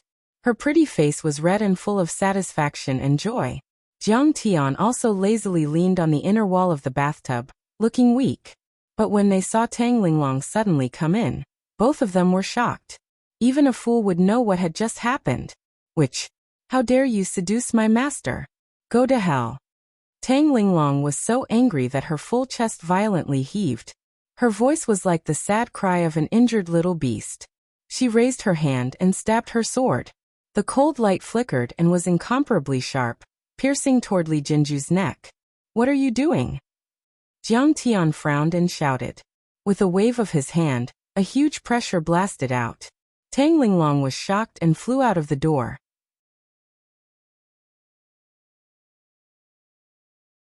Chapter 377. You hit me. You actually hit me for the sake of a witch. For the sake of a bitch. Tang Linglong fell into the snow. She was stunned at first, then she felt sad and aggrieved. Tears rolled down her cheeks. In fact, Jiang Tian's blow was not heavy. It only sent her flying. She was not injured at all. But for Tang Linglong, the psychological blow was unbearable. She heard the sound of her heart breaking. It was like a glass cup falling to the ground and shattering. It was especially crisp. Broken heart. What a good image. It turns out that when a person is too sad, their heart will indeed break. A hazy thought appeared in her mind. She propped herself up on the snow with both hands and staggered out. Where are you going? At this moment, Jiang Tian had changed into a set of clean clothes, walked in with large strides, and asked in a cold voice. Tang Linglong's body stiffened. She wiped her tears and said coldly without looking back. Where I go is none of your business, Master Kong. Anyway, you have a beauty in your arms and you are free and unfettered. When did you still have me in your heart? You still know that you are my disciple?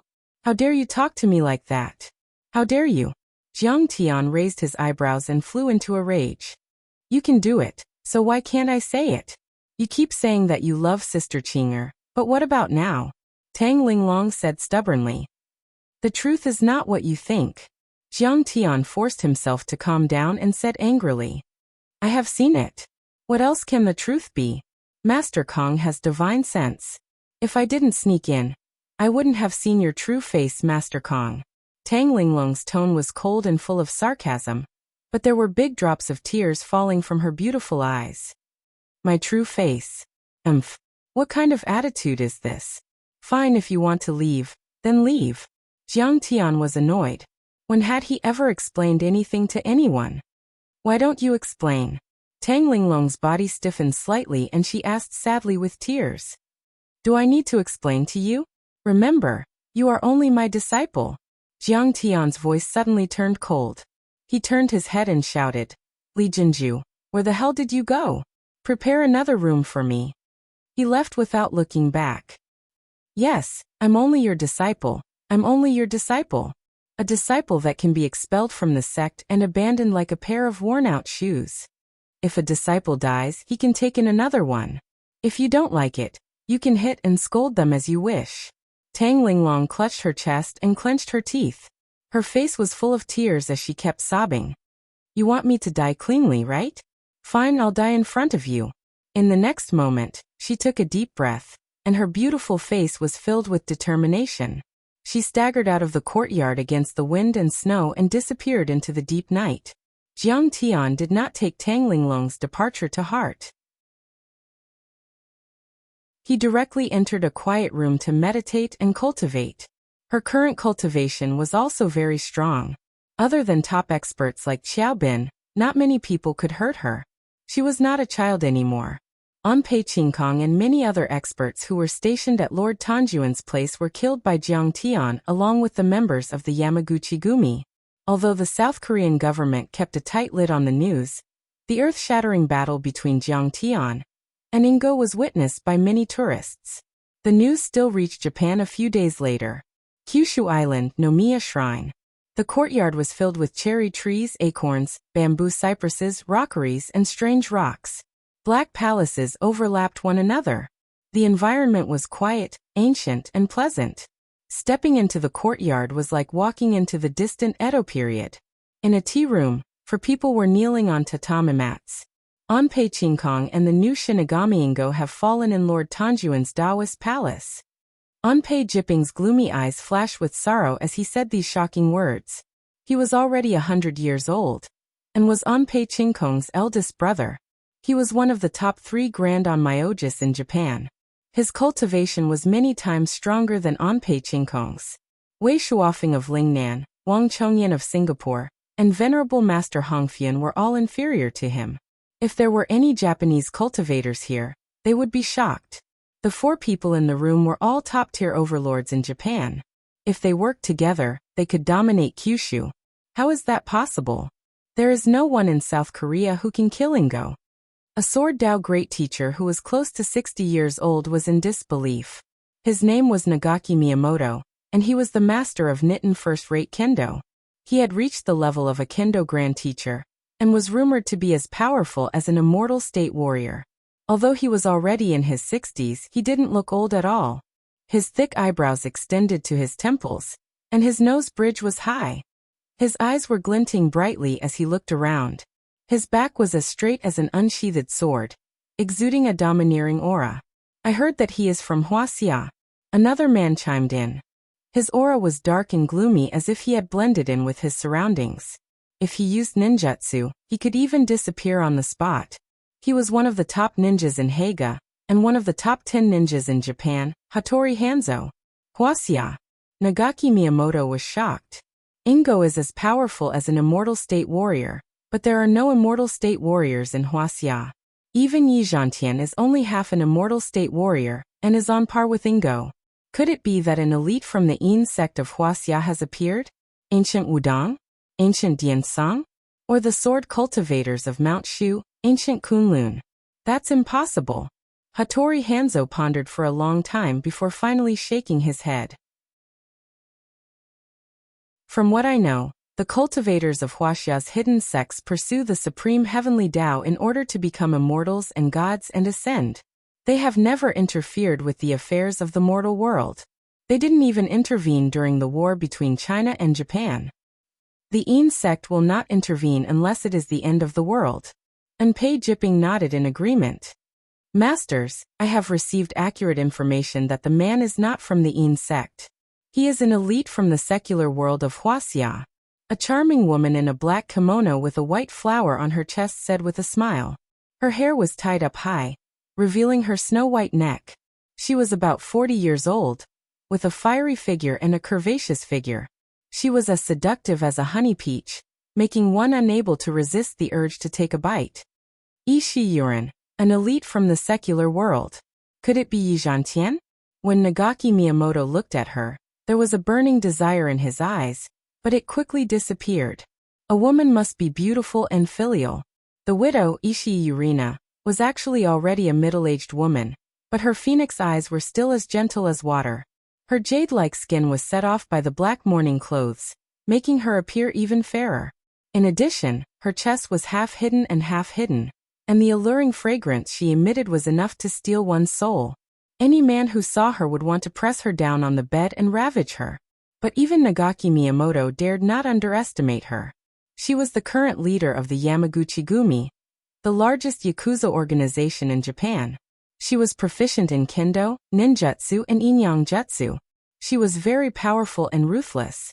Her husband, the former leader of the Yamaguchi-gumi, Tianganga, died in his home.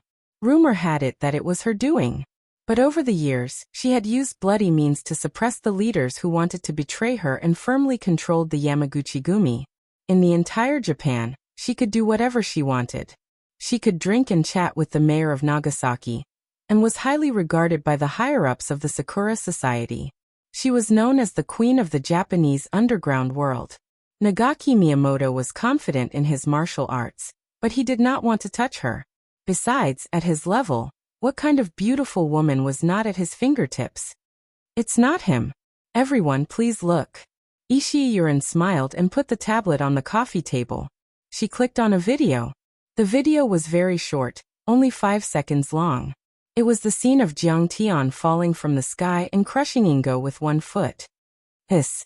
After reading it, everyone was stunned. Their expressions were incomparably solemn, and their eyes were filled with fear. They all sucked in a breath of cold air. Falling from a height of a few hundred meters, and breaking the sound barrier with 1 foot. This martial arts. Even Nagaki Miyamoto couldn't help but gasp.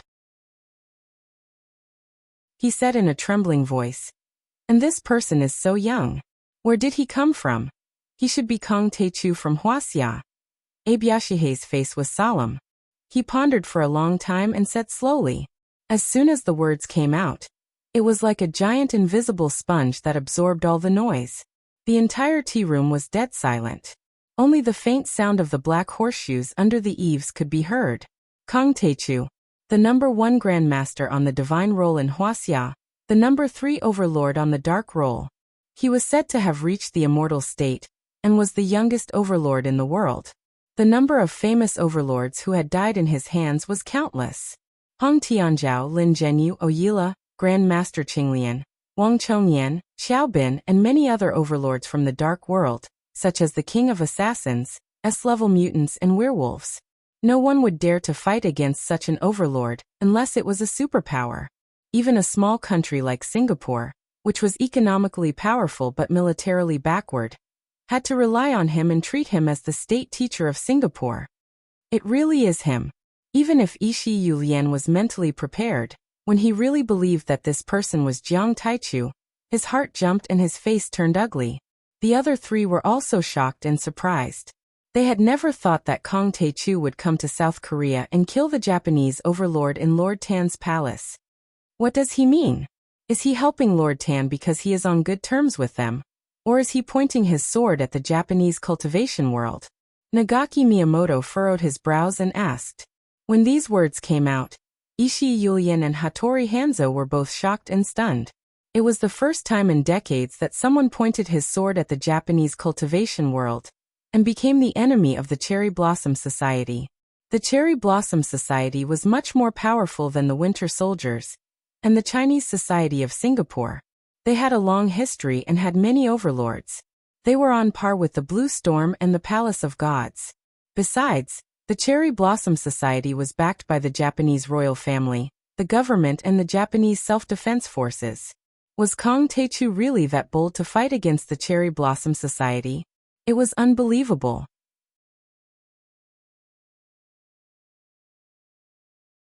Chapter 378. I don't care if he has the intention or not. He deserves to die for messing with the Ampere family and the Sakura Society. Ampere Jipping's sinister eyes flashed with a cold light and murderous intent as he said in a deep voice. Ishii Yurin, send someone to keep an eye on Kong Taechu. Hattori Hanzo, Nagaki Miyamoto, you two are on standby. Once Kong Taechu leaves South Korea and attacks Japan, kill him immediately. Yes, my lord. The 3 of them bowed together, and a terrifying murderous aura surged out, filling the tea room. While Nomiya Shrine was moving, Jiang Tian had already made arrangements for Tanjuan's family. Xingyuli family's 3C business was also handed over to Chun Jiafu's giant egg network. Chun Jiafu and Yuan Ning were extremely grateful to Jiang Tian. They went to the Taoist palace and thanked Jiang Tian again and again.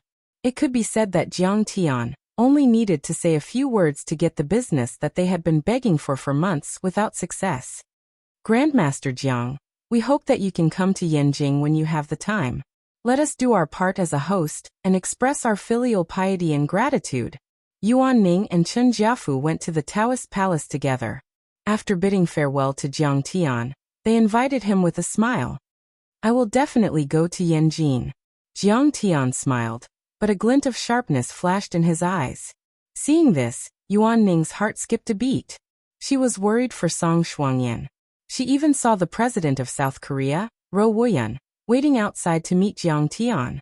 He was the ruler of a country, but he had to wait for Jiang Tian. With Jiang Tian's current power, he might not be able to crush the Song family, but he could at least give them a headache.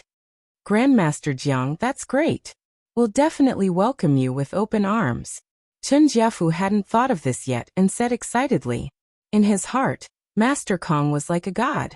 He never dared to dream of being on equal footing with Jiang Tian. But if Jiang Tian were to go to Beijing, he would be able to help him drive, carry his bags, arrange trifles, and wait for orders. Being Jiang Tian's henchman was equivalent to hugging a thick thigh. As for Jiang Tian, even a little bit of soup leaked out from between his fingers was enough for him to eat until his belly was round. The 2 of them didn't dare to delay Jiang Tian too much. After expressing their gratitude, they got up and left. Jiang Tian suddenly waved his hand and said, Oh right, Chen Jiafu, remember, never sign a performance-based gambling agreement. This will only harm you. Our investor, Sun Jingyi from Japan SoftBank, wants to sign a performance-based VM agreement with me. How did you know? Chen Jiafu was shocked. God, as expected of a god, foreseeing the future. Don't worry about it, just don't sign it. Jiang Tian was too lazy to explain. Yes. Don't worry. Master Kang's words are an imperial edict to me. Chen Jiafu thanked him and went over. When they went down the mountain, Yuan Ning took the initiative to hold Chen Jiafu's hand, which made Chen Jiafu very excited. This Yuan Ning. What are you doing? From now on, Brother Fu, let's date.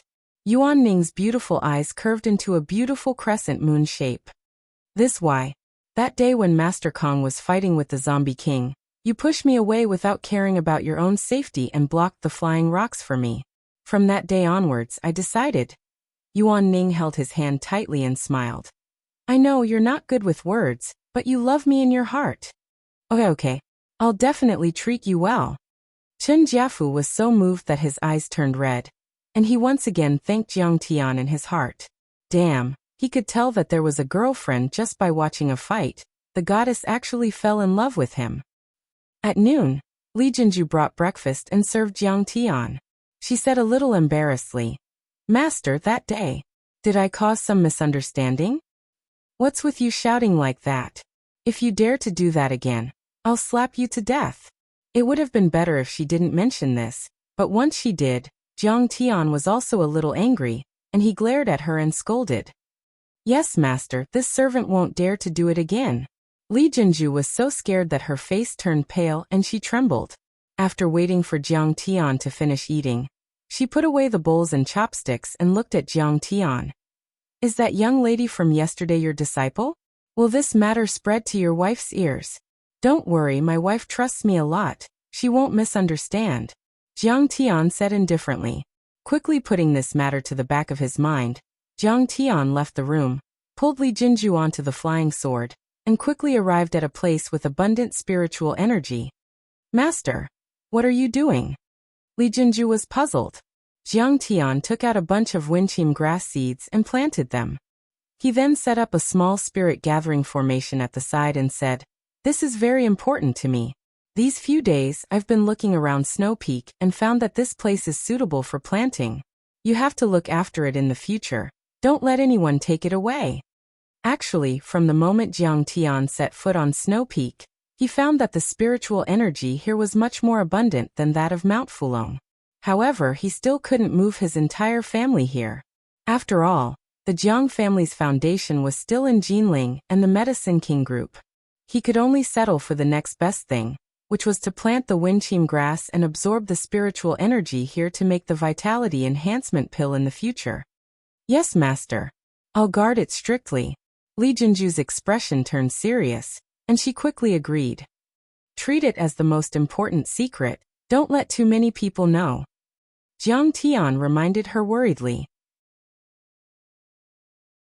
A stalk of winchim grass was as effective as a supreme-grade pill. If any cultivator found out about it, they would probably be beaten to a pulp. I understand. Li Jinju was very smart. She immediately understood what Chen Xiaobei meant. After that, Jiang Tian's operation in South Korea came to an end. He stretched his body and said, it's time to go to East Asia. I'm afraid the East Asians have already found out about it. Master, are you leaving now? Li Jinju asked reluctantly. She was completely captivated by Jiang Tian. Yeah, South Korea doesn't have a lot of resources. Other than Lord Tan, what else can I get? Jiang Tian yawned dispiritedly. Master, let me accompany you to East Asia. I'm already a phenomenal stage cultivator. Li Jinju tugged at Jiang Tian's sleeve and begged. I won't be a burden to you. That's enough, Jinju. I understand your filial piety, but it's not appropriate for you to go. Jiang Tian shook his head. Li Jinju was reluctant to part with Chen Xiaobei. Then she begged again. The South Korean government officials and tycoons want to meet you during Lord Tan's ceremony. Can you stay for 2 more days? I don't have time. Jiang Tian shook his head. causing Li Jinju to feel like they were fated, and she almost cried. After sending Li Jinju to Lord Tan's palace, Jiang Tian was about to fly to East Asia on his flying sword. Suddenly, Jiang Tian's cell phone rang. Mom. Jiang Tian looked at the caller ID and quickly answered the call. Jiang Tian, I'm coming to South Korea now. Are you still there? Pick me up at the airport in 3 hours. Mom, why are you here? Why are you here? Jiang Tian was confused. What do you mean? Zhang Wanqing retorted. The International Medical Exchange Conference is being held in South Korea, and we are here to attend it. What's wrong? You are having too much fun outside and you don't even want to meet me? I'm more than willing to meet you. Jiang Tian immediately agreed and smiled. Okay. I will go and pick you up now. 3 hours later. Seoul International Airport. A Gulfstream G550 commercial jet slowly landed on the tarmac. This jet was custom-made by Medicine King Group from U.S. Gulfstream Aerospace. It costs 300 million Wuxia, has 20 seats, a meeting room, a bar and a restaurant. The interior is made of genuine leather. In 2009, not to mention the ordinary people, even among the rich people in China, it was considered a great luxury. However, Zhang Wanqing did not even hesitate for 3 seconds before signing the contract. The cabin door opened, and Zhang Wanqing and Old Master Zhang, accompanied by Yi Ziwei, Shen Mange and others, got off the plane. Jiang Tian only brought Li Jinju with him. A commercial vehicle picked them up and drove them out of the airport, heading straight to Starmoon Hotel. Tian, this is my first time overseas. Old Master Zhang held Jiang Tian's hand and smiled. That's right. That's weird. Don't you hate going overseas? Why do you insist on going overseas this time? Jiang Tian asked with a frown. In his opinion, medicine was a small matter. His grandfather and mother should focus on their cultivation. But he knew that his grandfather was passionate about Chinese medicine and had devoted his life to it, so he did not blame him. Korean medicine is applying for the World Heritage Site. Old Master Zhang slammed his walking stick on the car and said angrily. If they succeed, they will be recognized internationally. There will be no Chinese medicine in the world. There will only be Korean medicine. About that. Grandpa, what's your plan? Jiang Tian was stunned for a moment before he understood what was going on. He smiled understandingly and said in a mocking tone. Korean medicine originated from Wuxia's Chinese medicine. The Neijing Materia Medica, treatise on febrile diseases, diagnosis, and prescriptions are all adapted from Wuxia's Chinese medicine. The 4 symbols medicine that they are so proud of is also adapted from Wuxia's Taoist theory of yin-yang and 5 elements. But South Korea likes to take other countries' things for themselves. For example, they had successfully taken Chu Yuan, Li Bai, Feng Shui, and Xian Shu as their own, and even applied for the Dragon Boat Festival. They even criticized Wuxia for celebrating the Dragon Boat Festival. They even changed their capital from Seoul to Seoul. They think this way, they can get rid of Wuxia's influence and satisfy their self-esteem. If we have the ability, we can erase 60% of the Chinese characters in their language. Let's see if they can still speak. Jiang Tian, you are right. Old Master Zhang agreed. Jiang Tian still remembers. In his previous life in 2009, Korean medicine's application for the World Heritage Site was successful, and the whole Wuxia was in an uproar. His grandfather was furious and got drunk that night. He even fell ill and was sent to the hospital. On the hospital bed, Old Master Zhang grumbled that Wuxia's Chinese medicine was not united, and everyone was fighting for themselves. He also said that the relevant departments were not doing enough to promote and develop Chinese medicine. But Old Master Zhang could only sigh. In this life, it seemed like the old man wanted to fight with them. Old Master Zhang is too cunning.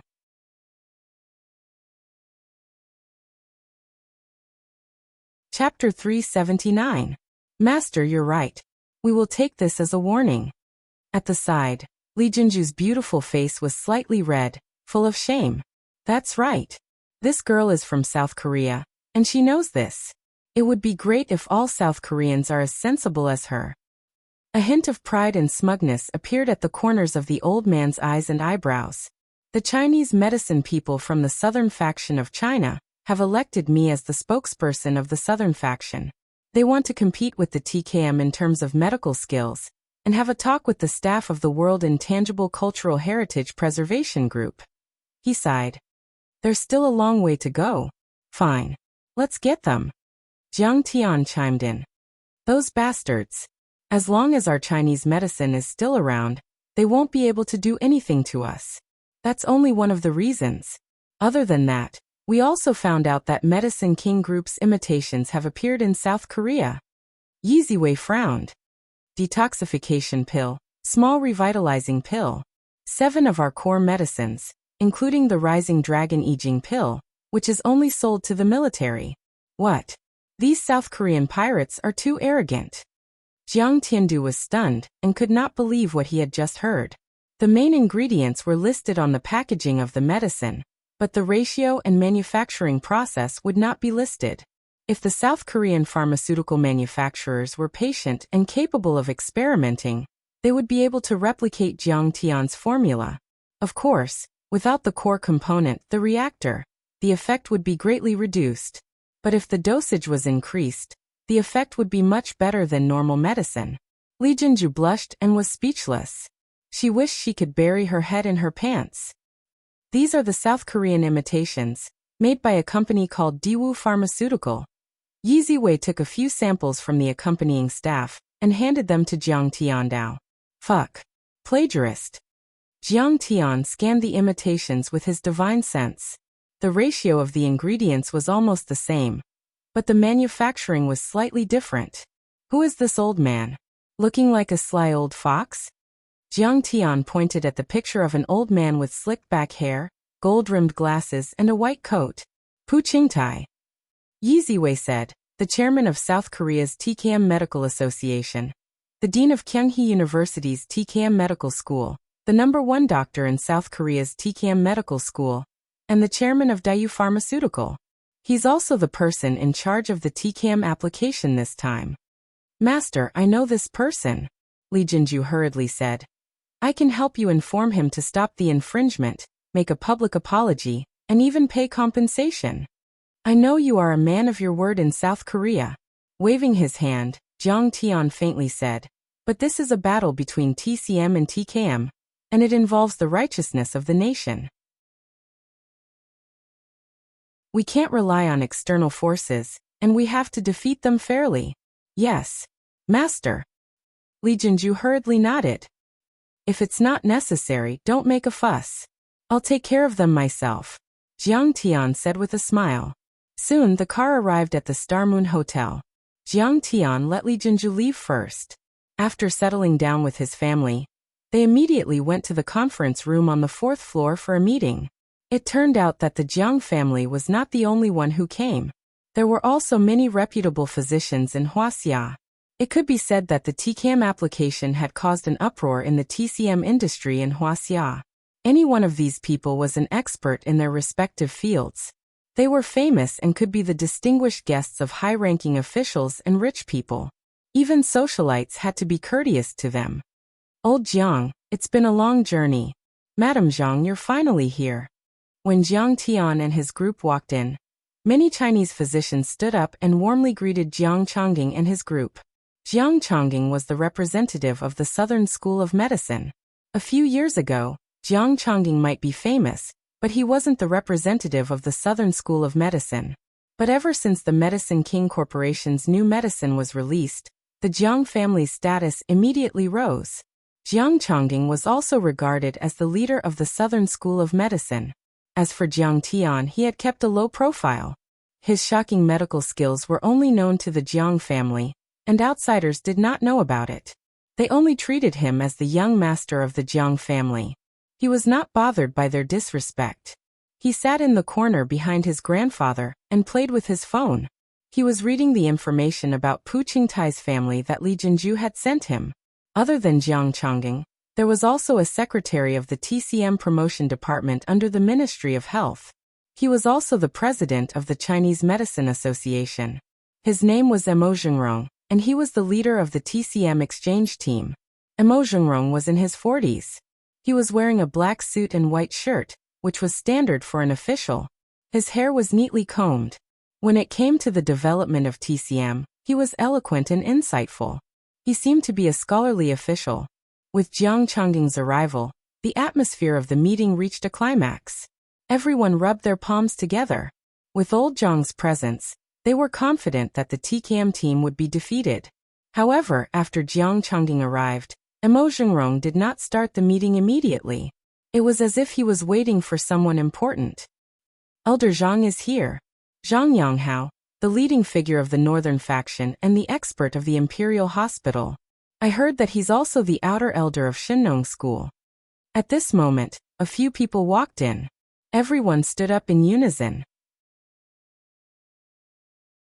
The sound of chairs being flipped could be heard in the hall.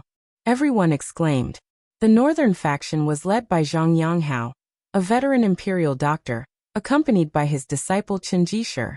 Thank you for your hard journey. Zhang Yanghao was wearing a moon-white robe. He was hale and hearty. His face was ruddy, and he looked like an immortal. He cupped his fists at everyone. It's not hard at all.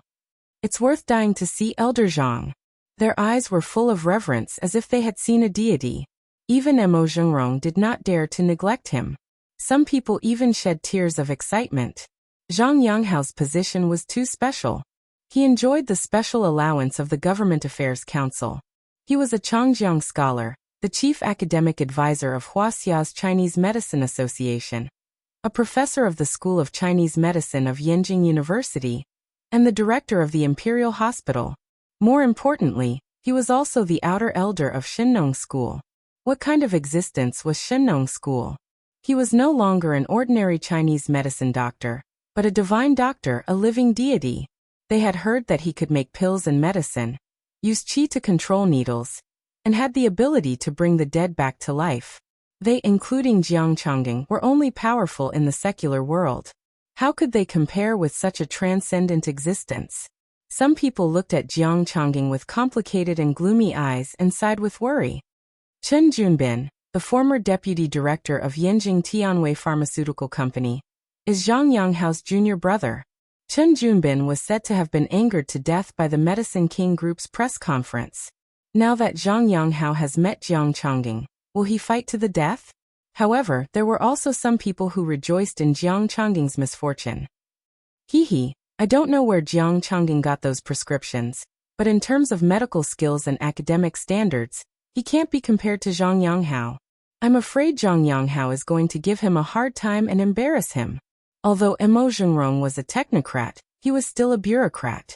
He immediately took precautions and said with a smile, regardless of whether it's the south or the north, they all belong to the Wuxia. TCM is still a family. I believe that under the leadership of Old Zhang and Old Jiang, our TCM exchange delegation will definitely become famous and defeat TKM. We'll raise the prestige of our country. Someone said kindly, come. Divine Dr. Zhang and Divine Dr. Jiang, the two elders, one from the south and one from the north, were originally separated by thousands of miles. Now that they have finally met, come, shake hands. Old Zhang, I've been looking forward to meeting you for a long time. It's my pleasure to finally meet you today. Jiang Changging had always been modest, polite, and kind to others.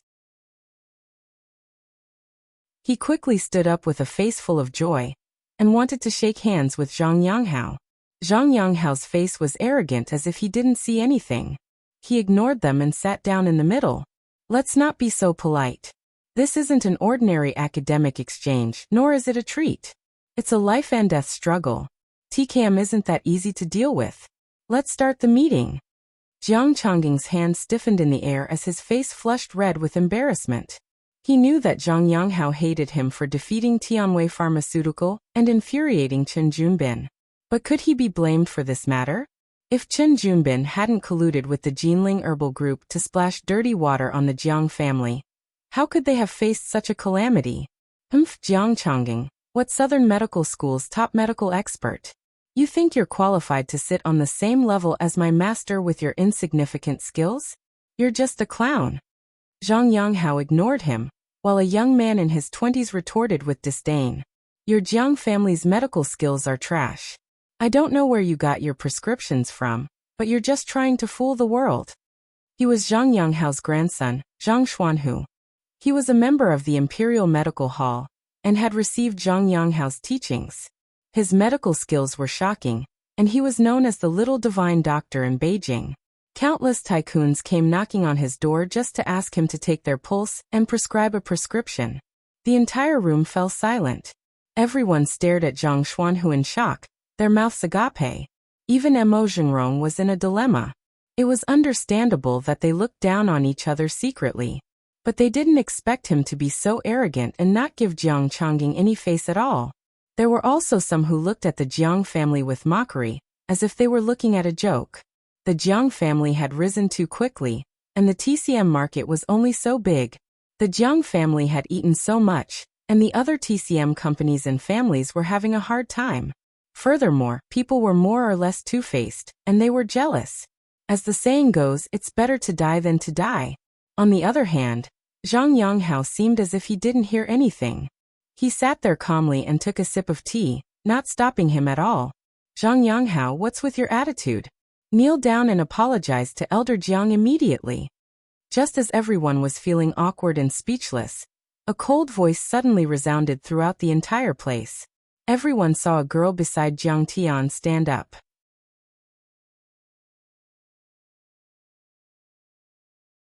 Chapter 380. Who's this girl? She seems to be a staff member of the Jiang family? She's too rude. How dare she speak to Zhang Yanghao like that? She's too arrogant. Everyone was shocked when they saw Xin Mange stand up and speak arrogantly to Zhang Yanghao and Zhang Xuanhu. There was an uproar at the scene. Some of Zhang Yanghao's disciples were enraged and scolded her harshly. Shameless boasting. You have no respect for your elders. You're courting death. Little girl, do you want to die? Do you know that if your words are spread outside, you'll be torn apart by Elder Zhang's followers in minutes? Little girl, how dare you speak to my grandfather like that? I think you're asking for a beating. Zhang Xuanhu rolled up his sleeves and approached Xin Mange. He looked like he was going to beat her up. Emo Zhengrong quickly pulled him back and said to Xin Mange, Miss, don't be unreasonable. Zhang Yanghao turned his head and looked at Xin Mange. His eyes widened. When he saw Jiang Tian next to her, his heart skipped a beat. He was so shocked that he almost fainted. Then, under everyone's gaze, he walked quickly to Jiang Tian. He lifted the hem of his robe and knelt down in front of Jiang Tian. He said respectfully, Disciple Zhang Yanghao pays respect to Master. Greetings to Madame Mange. His face was full of shock and reverence, as if he was a follower who saw a god.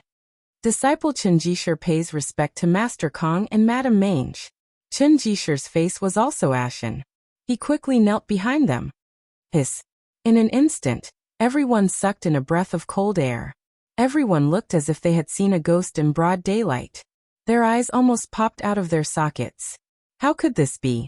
Zhang Yanghao was a leading figure in the field of Chinese medicine in Wuxia. He was the director of the Redwall Imperial Medical Hall, the chief academic advisor of the Chinese Medicine Association, and the Changjiang scholar. How respected was his position? How deep was his academic foundation? But at this moment, he actually knelt down and bowed to a kid in his early 20s, and even called him his teacher. This was simply too inconceivable. Teacher, what's going on? Everyone was confused. They watched in horror as Zhang Yanghao, the leading figure of Chinese medicine, kowtowed to Jiang Tianxing respectfully. Get up. However, you're not my disciple and you're not worthy. Jiang Tian's face was calm. He picked up the teacup, took a sip of tea, and said indifferently. Back then, he had set up an altar in Shinnong School, preaching and answering questions for half a month. Zhang Yanghao, as an outer sect elder, had also listened to the lecture below the altar. In just 2 short weeks, it was as if he was listening to the teachings of an immortal. He was enlightened and deeply inspired. Many mysteries and difficult problems were solved, and the level of his medical skills improved significantly.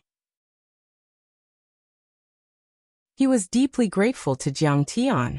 In his mind, Jiang Tian was his teacher, or even a high and mighty immortal. But Jiang Tian didn't think so. He was very strict when it came to choosing disciples. Only talents, character, loyalty, and many other conditions could be met.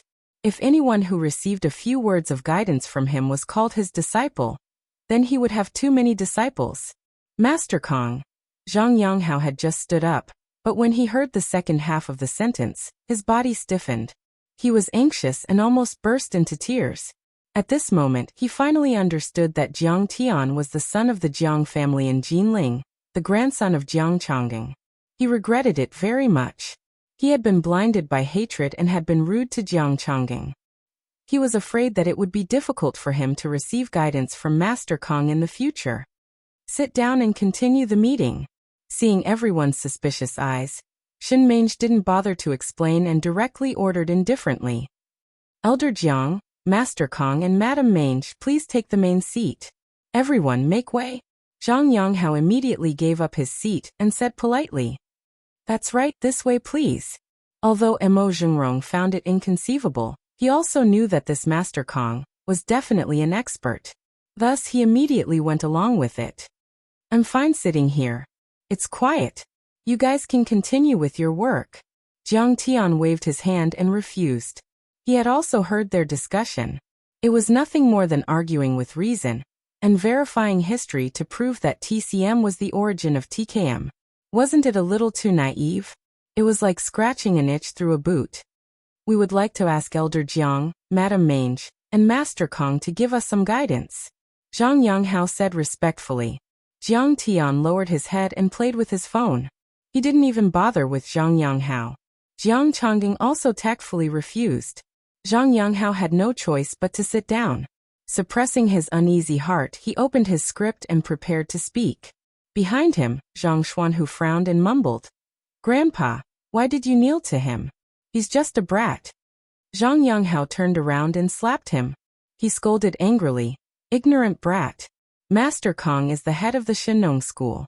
He's a peerless scholar, and his medical skills are unfathomable. Even Zhuo Zimu has to call himself his disciple. How dare you speak so arrogantly?" Hiss. Everyone gasped. They were so shocked that their eyeballs almost popped out of their sockets. Their hearts were in turmoil. Their expressions changed as they looked at Jiang Tian. Shinong School. What kind of existence was that? It was known as the origin of TCM. All medical skills in the world originated from Shinong. The disciples and successors of Shinong were like living fossils. The people of Shinong School were no longer traditional TCM. They didn't use the 4 diagnostic methods of looking, listening, questioning, and feeling. Instead, they practiced medicine. They were proficient in making pills, drawing talismans, and the art of blessing. Their medical skills could revive the dead. They were like gods in heaven. No matter how capable Zhang Yonghao was, he was only an outer elder of the Shinong school. He begged for many years before he was able to join. However, this person was the head of the Shinong school. He was able to make the head of the Shinong school call him his disciple. Was he still human? "Grandpa, you're joking, right?" Zhang Xuanhu covered his face in shock. He couldn't help but laugh. "I'm joking? Bastard, hurry up and kneel down." Zhang Yonghao was so angry that his face turned pale. He pointed at Zhang Xuanhu and shouted, "Grandpa." Zhang Xuanhu's face turned red as he begged. He realized that what his grandpa said was true. In terms of seniority and status, he should kneel down to Jiang Tian. However, Jiang Tian was young, and he was around the same age as him. He couldn't accept kneeling down to Jiang Tian. "Forget it, let's continue with the meeting. There's no need to bother about these details." Jiang Tian smiled. They were just ants. He could crush them with a single palm. There was no need for him to be calculative with them. The meeting continued as usual. However, with Jiang Tian present, Zhang Yonghao felt uneasy. Even though he had prepared a speech, he still couldn't help but be tongue-tied. Sweat dripped down his forehead, and he would look at Jiang Tian from time to check his expression.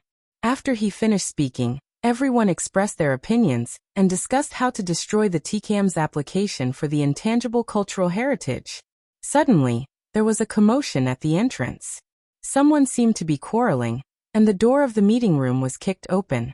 A group of burly men dressed in black, and there were more than a dozen of them, barged in. Their faces were sinister, and their eyes were cold. They were tall and muscular, and there were dragon and tiger tattoos on their arms. With a single look, one could tell that they weren't easy to deal with. Who are you guys? How dare you barge into our meeting room? Zhang Yonghao flew into a rage and slammed the table. We heard that you guys are terrorists from Wuxia, and you guys intend to destroy the international medical exchange. Thus, we intend to kick you guys out. The person in the lead was 2 meters tall. He had a beard and hair that reached his shoulders. He placed his hands on the table and looked down at everyone. He spoke in choppy Mandarin with a sinister smile. Nonsense. We're here for an academic exchange. Scram. Zhang Xuanhu pointed at the burly man's nose and roared. Oh, it's rare for me to see such a gutsy Wuxia. The long-haired man smiled sinisterly. He suddenly grabbed Zhang Xuanhu's finger and flung it upwards. In an instant, Zhang Xuanhu shrieked in pain. His finger was bent at an abnormal angle, and the crisp sound of bones breaking resounded. The Zhang family's medical skills were top-notch, and they had come into contact with some martial artists. Zhang Xuanhu had also learned some martial arts. Although he was only in the iron body primary stage, it was impossible for 3 to 5 burly men to get close to him. Since Zhang Xuanhu was at a disadvantage, he immediately retaliated with a side kick toward the waist of the long-haired man. Trash! The long-haired man countered with a kick. Pum! Bam! The 2 legs collided. Zhang Xuanhu was sent flying like a rag doll. His leg was broken, and he couldn't even stand up. He rolled on the floor in pain. Everyone was dumbfounded by this sight, and panic filled the room. They didn't expect the South Korean and Korean doctors to be so arrogant as to come knocking on their door. Is there anyone else who dares to come up? The long-haired man slapped Zhang Xuanhu, as though he was swatting an ant.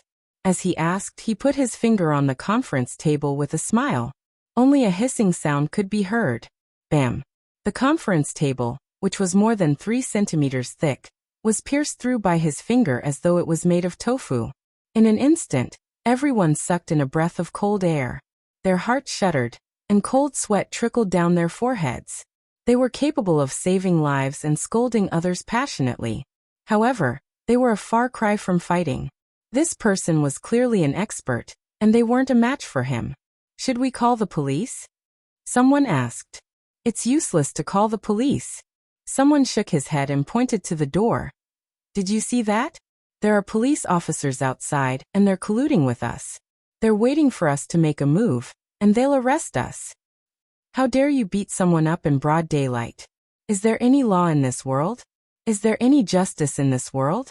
Mo Zhengrong stood up and slammed the table as he roared.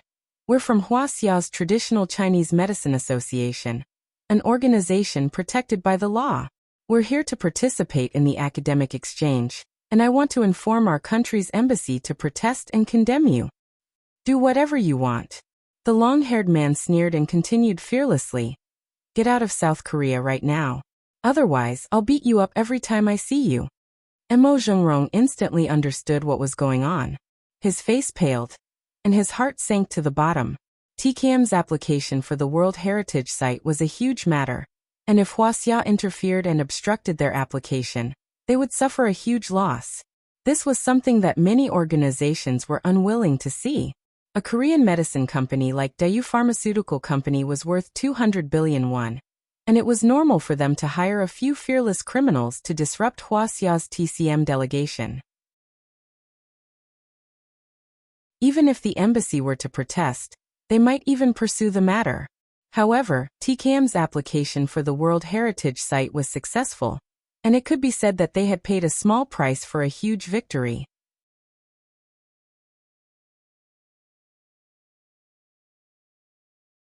Chapter 381. President Mo, have you made up your mind? Do you want me to give you a hint? While he was still in a daze, the long-haired man waved his hand. A dozen men in black pulled out their swords wrapped in newspaper and pressed them against the necks of the Chinese physicians. Forget it. Why don't we return to China? It's too dangerous in South Korea. That's right. We can't afford to lose our lives.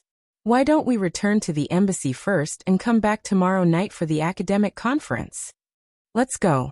We can't stay here any longer. It's more than 10 kilometers from the embassy. What if we encounter danger along the way? The Chinese physicians had never seen such a scene before, and they trembled in fear. Tears almost rolled down their cheeks. Weaklings. Bullying Wuxia people is so satisfying. Seeing this, the long-haired man and the other South Korean hoodlums laughed triumphantly. Historically, South Korea was heavily influenced by Wuxia's culture, and they sent tributes to the Chinese court every year. In recent years, Wuxia's economy has risen, and their international status is rising. South Korea's influence as one of the four little dragons of Asia is in danger, and many South Koreans have a distorted sense of pride. That's why they hate Wuxia. At this moment, when they saw how everyone was trembling in fear, their vanity was so satisfied that it was about to explode. We can't leave. Master Kong, what do you think? Zhang Yanghao had been through a lot, but he still felt uneasy when he saw this. He looked at Jiang Tian, hoping that Jiang Tian would step in. In fact, he didn't have much hope. After all, many of them had offended Jiang Tian and disrespected the Jiang family. Will Jiang Tian be willing to stand up for them? Unexpectedly, Jiang Tian did not do anything, but Yi Ziwei stood up and walked to the conference table. Huh. What is she doing? This little girl is so pretty. If I can have my turn with her, it's worth it even if I have to sacrifice 10 years of my life. When the South Korean thugs saw the beautiful Yi Ziwei, they almost drooled. They were thinking that they can touch her and tear her clothes when they bring her out. Wouldn't that be great? A mocking smile appeared on Yi Ziwei's lips. With just one kick, the conference table, which weighed more than a few hundred kilograms, rolled away like it was made of foam. The flying table directly knocked the long-haired man who was the closest to it and sent him flying. The conference table smashed into the heads of several big men, causing them to lie flat on the ground. Their bones and tendons were broken, and they spat out mouthfuls of blood. Some of their sternum was broken, and their internal organs were pierced. After the dust settled, Yi Ziwei glanced coldly at the shocked crowd and said disdainfully, "How dare a few Koreans insult us Wuxia people? How strong is this kick?" Emo Zhengrong, Zhang Yanghao and many Chinese medicine doctors from Wuxia were stunned and couldn't believe it. She seems to be old Master Jiang Changging's granddaughter. Yes, that's right. She was the one who hosted the Jiang family's new product launch. She's a heroine. The Jiang family is as imposing as a tiger. Everyone praised and had a good impression of the Jiang family. Damn it. Chop her up. The long-haired man struggled to stand up. He felt a warm sensation on his forehead, and when he touched it, he was furious. He picked up a long knife and pointed it at Yi Ziwei. She's really going to hurt someone with a weapon. How lawless. Be careful, Madame Yi. Some of the Chinese medicine doctors were filled with righteous indignation, while others were frightened. There were more than a dozen big men, and all of them were armed. Yi Ziwei was alone, and she was unarmed. She might not be able to defeat them. While everyone was worried, the South Korean hooligans had already reached Yi Ziwei. The first person who rushed up was kicked in the chest by Yi Ziwei. He knocked over 3 to 4 people behind him and slid 5 to 6 meters away. The people behind him all vomited blood and screamed. The second person who came to Yi Ziwei's side was slapped unconscious by her. The third person was sent flying with a backhand punch, and the fourth person's leg was broken by a kick. Yi Ziwei continued to attack as she closed in on the long-haired man. These people were no match for Yi Ziwei. Yi Ziwei's movements were beautiful, as if she was otherworldly. However, every punch and kick was powerful and fast as lightning. Before the thugs could make a move, they were already hit. The dozen or so thugs in front of Yi Ziwei did not even last half a second. When Yi Ziwei arrived in front of the long-haired man, there were no more thugs left. Evil woman! Evil woman! The long-haired man's face turned pale. Even though he was a notorious gangster and half of soul, he was still frightened and his body trembled slightly. Perhaps people like to use such supernatural terms for powerful things that they could not understand. He screamed in fear. The scene was filled with ghostly wails and howls. Everyone's hair stood on end, and they looked at Yi Ziwei with fear. Yi Ziwei slapped him in the face. An irresistible force hit him. The long-haired man flew 3 meters away and fell to the ground. His head hit a coffee table, and the table was smashed into pieces. Police. Director Quan. The long-haired man screamed in fear. He was afraid that Yi Ziwei would beat him to death. That's quite a commotion. Looks like these Wuxia people are being toyed with. The police officers did not expect the long-haired man to be killed. They were smoking and chatting outside. Like these thugs, they had been arranged by DU Pharmaceutical Company and Pu Jingtai's family to obstruct the Wuxia Academic Exchange Group. If the thugs succeeded, they would not have shown up. If these Chinese medicine doctors dared to make a move, they would be arrested for causing trouble. But they did not think there was a need to make a move. With these thugs scaring them, they would probably run away. After all, they were just a bunch of weak scholars. Something's happening. Let's go in and take a look. Hearing the long-haired man's screams, the police officers threw their cigarettes on the ground and rushed in. They were immediately dumbfounded. This was too tragic. Dozens of thugs had broken bones and tendons. Some were even unconscious. No one knew if they were dead or alive. Li Zhonglong, the leader of New World, who dominated half of Seoul, had his leg broken and was crying for his parents. Most importantly, the one who did it was a beautiful woman in a branded business suit. This was unbelievable. Shiba. Director Quan Zhengyu of the Dezhong police station shouted angrily. He pulled out his gun and pointed it at Yi Ziwei. Stop, or I'll shoot. He took someone's money and had to help them. To put it bluntly, he was just a dog raised by DU Pharmaceutical Company. The rest of the police officers also pulled out their guns. But suddenly, many of the guns flew out of their hands. The police officers were dumbfounded. What was going on? How come the pistol can fly now? Quan Zhengyu could not figure it out, but he still pointed at Yi Ziwei and the others arrogantly. Kneel down and put your hands on your heads. You are suspected of assault. Go to the police station to assist in the investigation. A translator explained the situation to everyone. This is too much. They were the ones who came to beat us up first, okay? We were only defending ourselves legally. Everyone was so angry that they were about to go crazy.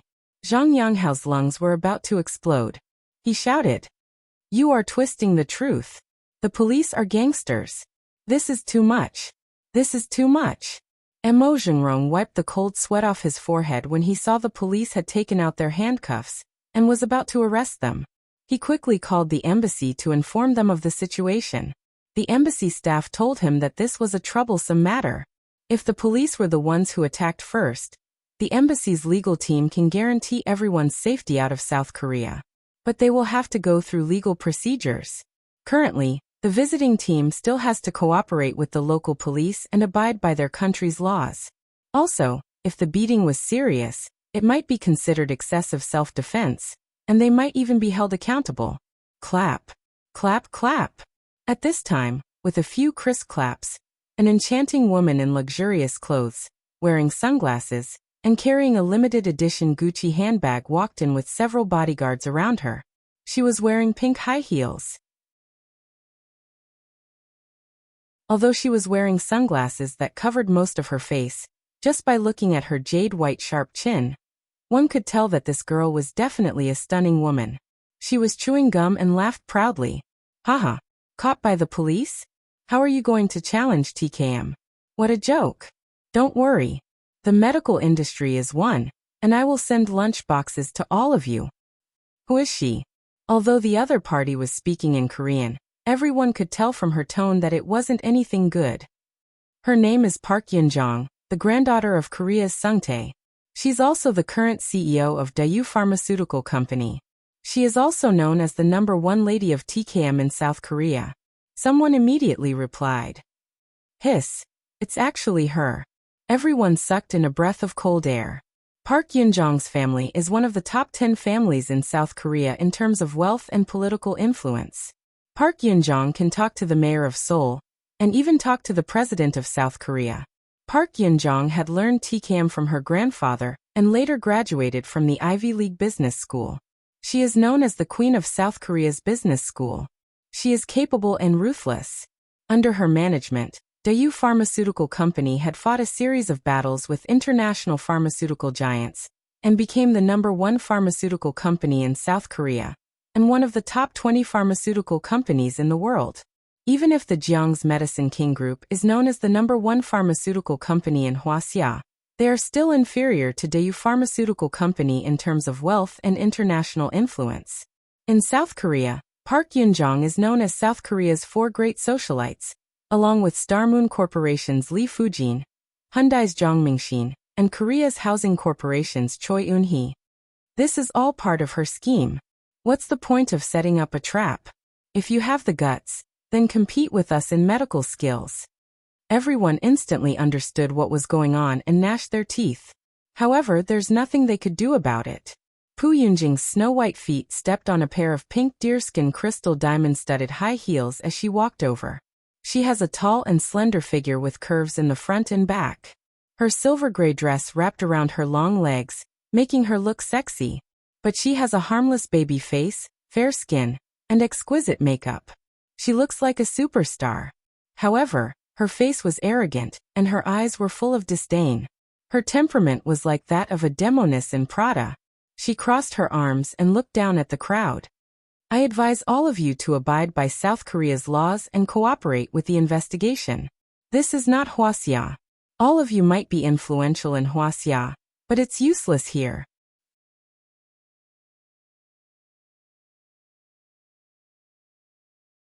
Chapter 382. Sigh, I'm going to die before I can achieve anything. Am I going to watch TKM gain fame by deceiving the public? Mo Zhengrong sighed in despair. At that moment, he wished he could buy a block of tofu and knock himself to death. They were entrusted by Huaxia's Chinese medicine industry, and they had high hopes for them. Now, with just a little trick, everyone was locked up in the police station. Tomorrow, there was no need to think about competing in medical skills. However, if they were to return in defeat like this, with their faces covered in dirt, how could they face the sincere hopes of Qi and Huang? And how could they face the leisurely mouths of the citizens? Some of the Chinese medicine practitioners shook their heads and sighed. Some gritted their teeth with tears in their eyes. Some clenched their fists and cursed loudly. But there was nothing they could do. In fact, Pu Yunjing was right. In Wuxia, they were all at the level of national masters. Their names shook the region, and their hands and eyes reached the sky. However, they were in South Korea, a foreign country. They had no relatives and no one knew them. Now, even the embassy was useless. What else could they do? They were puppets at the mercy of others, lambs at the mercy of others. You're Pu Yunjing, right? Jiang Tian put away his phone, stood up, and walked over with a cigarette in his mouth. Who are you, handsome? Are you a famous doctor? It's rare to see such a young Chinese medicine practitioner in Wuxia. Pu Yunjing pinched Jiang Tian's chest and looked at Jiang Tian curiously. She suddenly realized that this young man was very handsome. He had a unique aura that was both masculine and demure. He was many times more handsome than those South Korean male celebrities who had undergone plastic surgery. If she could hook up with him and sleep with him at night, wouldn't that be great? I'm the young master of the Jiang family's Medicine King Group. You should know that you plagiarized our products, right? Jiang Tian blew a mouthful of smoke at her face, causing her to cough and wave her hands. You're slandering me. If you dare to say another word, I'll send you to hell. Pu Yunjing glared fiercely at Jiang Tian. If you apologize to me now, I'll spare your life. If you don't, I'll make sure you die a horrible death. Jiang Tian looked at her and said seriously, what did you say? Pu Yunjing looked at the serious Jiang Tian as if she was looking at an idiot. She couldn't believe her ears. Then, she covered her bright red mouth and laughed. She laughed so hard that tears almost came out. You really have a sense of humor. So cute, so funny. This is the funniest joke I've ever heard. After laughing for a while, she finally stopped.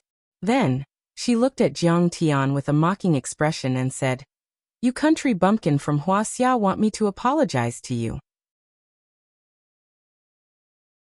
Do you know that when I go to Wuxia, your governor and mayor have to bow and scrape when they see me? Do you know that one word from me can make it impossible for you to survive in Wuxia and hit a wall everywhere? She was right. Since Huaxia's reform and opening up for a long time, attracting investment was the top priority of the local government. They treated these foreign businessmen like their grandmother was the god of wealth. They even gave these foreign businessmen preferential treatment. Over time, they thought that they were better than Wuxia people, and didn't put Wuxia people in their eyes. Oh, so you're not going to apologize? Jiang Tian smiled faintly and suddenly started to roll up his sleeves. What are you doing? Pu Yunjing opened her eyes wide and looked very curious. She looked very cute. Is he going to hit me? At this moment, her heart was calm and she even wanted to laugh. She was so beautiful, like a fairy. How could he bear to hit her? Moreover, there were so many bodyguards and police officers around. How could he dare to hit her? Before she could finish her words, Jiang Tian heavily punched into Pu Yunjing's stomach. Pu Yunjing didn't even have the chance to scream. Her two eyes opened wide and then turned white. Her mouth was wide open and drooling. Her whole body hung weakly on Jiang Tian's fist. The handbag she was carrying weakly fell to the ground. Jiang Tian grabbed the girl's beautiful black hair and put his cold eyes close to the girl's frightened face. He said, "Fuck you, you dare to plagiarize my family's product? I'll teach you a lesson. Are you grateful?" Pu Yunjing didn't even have the strength to cry. She could only look at this fierce man with teary eyes. Her stomach was still pressed against Jiang Tian's fist. "I'm asking you if you're grateful." Jiang Tian coldly asked again. His fist left the girl's body and then he displayed his amazing inch strike. His burning fist once again smashed into the girl's stomach. Pu Yunjing opened her mouth and with a cry, she spat out a large pile of tomato skin and thick liquid. Yi Ziwei pondered. Did she eat borscht for lunch? Maybe it was scrambled eggs with tomatoes. Zhang Wanqing lightly said. Are you grateful? How dare you not be grateful? Jiang Tian smiled coldly and threw out another punch full of heroic spirit. Pu Yunjing knelt on the ground and swayed as she spat out a pile of unrecognizable things. Girls of her age liked to eat random snacks, and her nutrition was out of balance. I'm asking you, are you grateful? Jiang Tian squatted on the ground and pinched the girl's chin. Although the girl probably felt that she was about to die, she was still moved by the man's social education. She weakly said, yes, grateful. This girl was worthy of being the queen of Korean business. She was able to see the big picture. Jiang Tian lazily stood up and said, I'll let you live for now. Let's see how you perform later. The girl's hands were unable to hold her stomach and cry. She had completely given up on vomiting and calling for help. Her head was on the ground, and her body was curled up on the ground like a snail that was sprinkled with salt. How dare you hit Mississippi Park? You arrest him. Quan Jingyu was dumbfounded. He even forgot to stop Su Tao, and only reacted at this moment. After all, no one expected that Su Tao would really hit a socialite who was like a princess. Mister, you're suspected of intentional assault. Please cooperate with the investigation. Several policemen were covered in cold sweat as they held onto their batons and pistols tightly as they approached Jiang Tian. They knew that this matter had blown up. Pu Yunjing was actually beaten up. If they didn't take down the culprit, it would be a serious dereliction of duty. They would be stripped of their uniforms and punished. I'll see who dares to arrest her. All of a sudden, a cold voice sounded out. Everyone looked towards the source of the voice and saw the crowd parting like a tide. A beautiful woman wearing a long dress that reached the ground was about to collapse.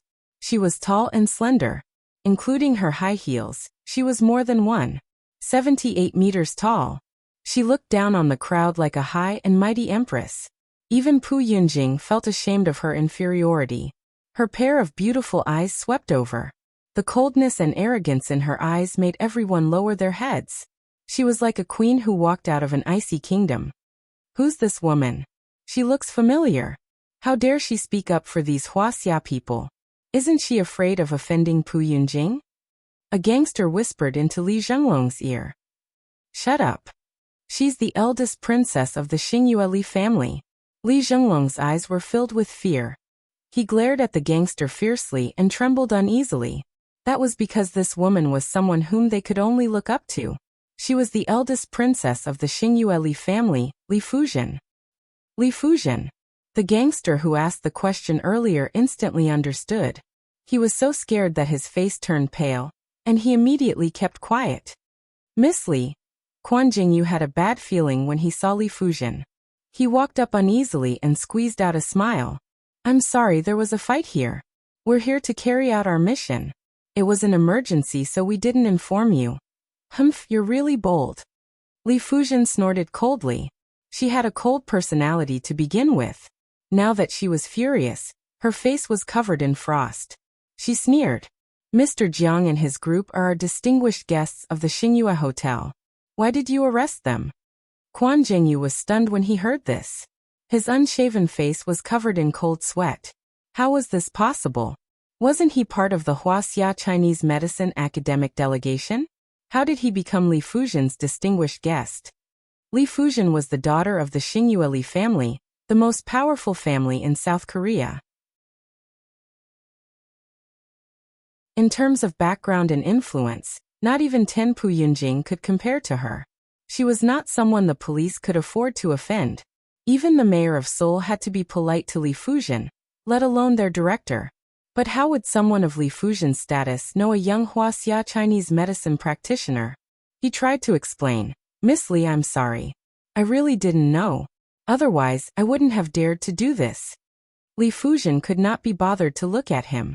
She bowed respectfully to Jiang Tian and said, Mr. Jiang, I'm sorry I'm late. I just received news that you're staying in this hotel. I didn't expect them to do something like this. She was really angry. Not to mention that Jiang Tian was invincible, invulnerable to weapons and invulnerable to fire and water. He was like a god. Jiang Tian had defeated the Japanese and saved Tanjun's family. He had even helped her sister Li Jinju to become the palace master of the Taoist palace. Jiang Tian had thwarted Li Zherong's scheme and saved the entire Xingyue Li family. Jiang Tian had used a miraculous pill to save her father, Li Jianxi, who was the soul of the Xingyue family. Jiang Tian had saved her from the hands of villains and prevented her from being humiliated. In her heart, Jiang Tian was like a second parent, a great savior. But now, a few bastards had insulted Jiang Tian and even wanted to take Jiang Tian away from her family's hotel. If this really happened at the Xingyue Hotel, wouldn't the Xingyue Li family be sinners? How would she have the face to face Jiang Tian? Nothing. Jiang Tian glanced at the long-haired man, Li Zhenglong, and said calmly, he came to disrupt our meeting and wanted to expel us. He even used a knife to attack people. Thump. Li Zhenglong's legs went soft and he fell to the ground. He was so scared that he almost peed. Jiang Tian pointed at Quan Zhengyu and said calmly, these policemen are inverting right and wrong. They're in cahoots with these villains. They won't listen to our explanation and insist on arresting us. Miss Li, please listen to my explanation. Quan Zhengyu's body was cold. His legs went soft and he almost couldn't stand.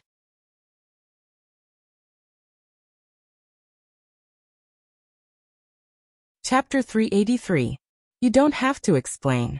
I have already informed your director.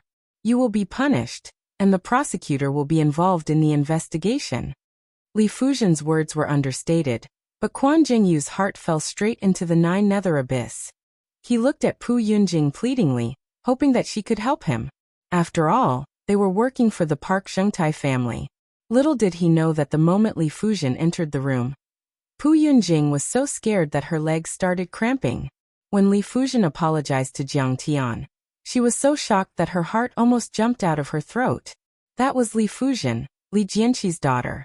Even her grandfather, Park Zhengtai, had to put on a smile when he saw Li Fuzhen. The Park Zhengtai family and Dayu Pharmaceuticals were only in the pharmaceutical industry. To be precise, Korean medicine was doing well. But compared to the Star Moon Li family and Star Moon Group, the top conglomerate in South Korea, they were nothing.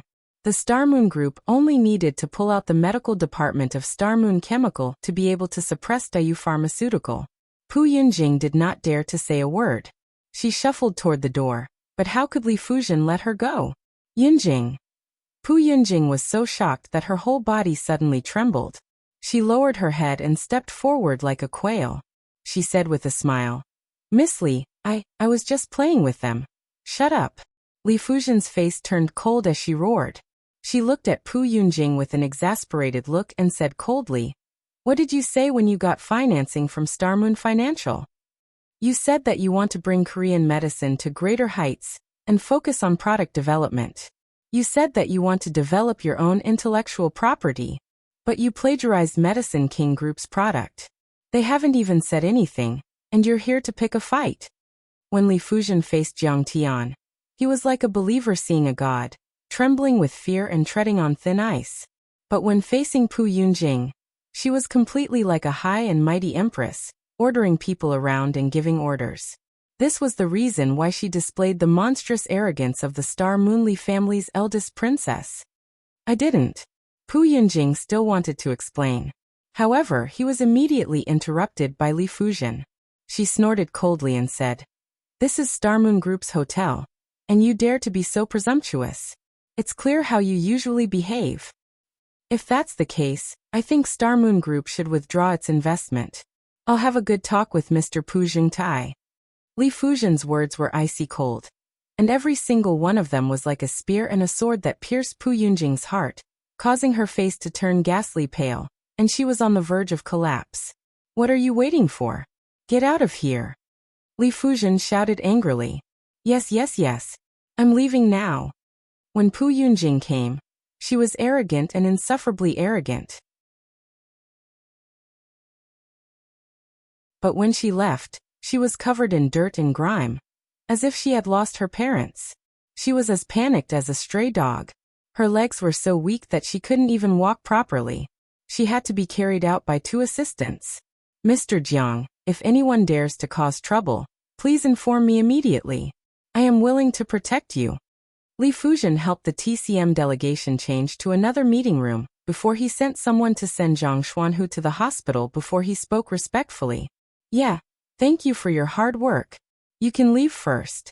We still have a meeting to attend." Jiang Tian nodded his head. At this moment, everyone looked at Jiang Tian in a different light. The Jiang family's crown prince was too formidable. His connections were so extensive that he even knew the eldest daughter of the Star Moonli family, Li Fuzhen. "Divine Physician Jiang, what's your relationship with the eldest daughter of the Li family?"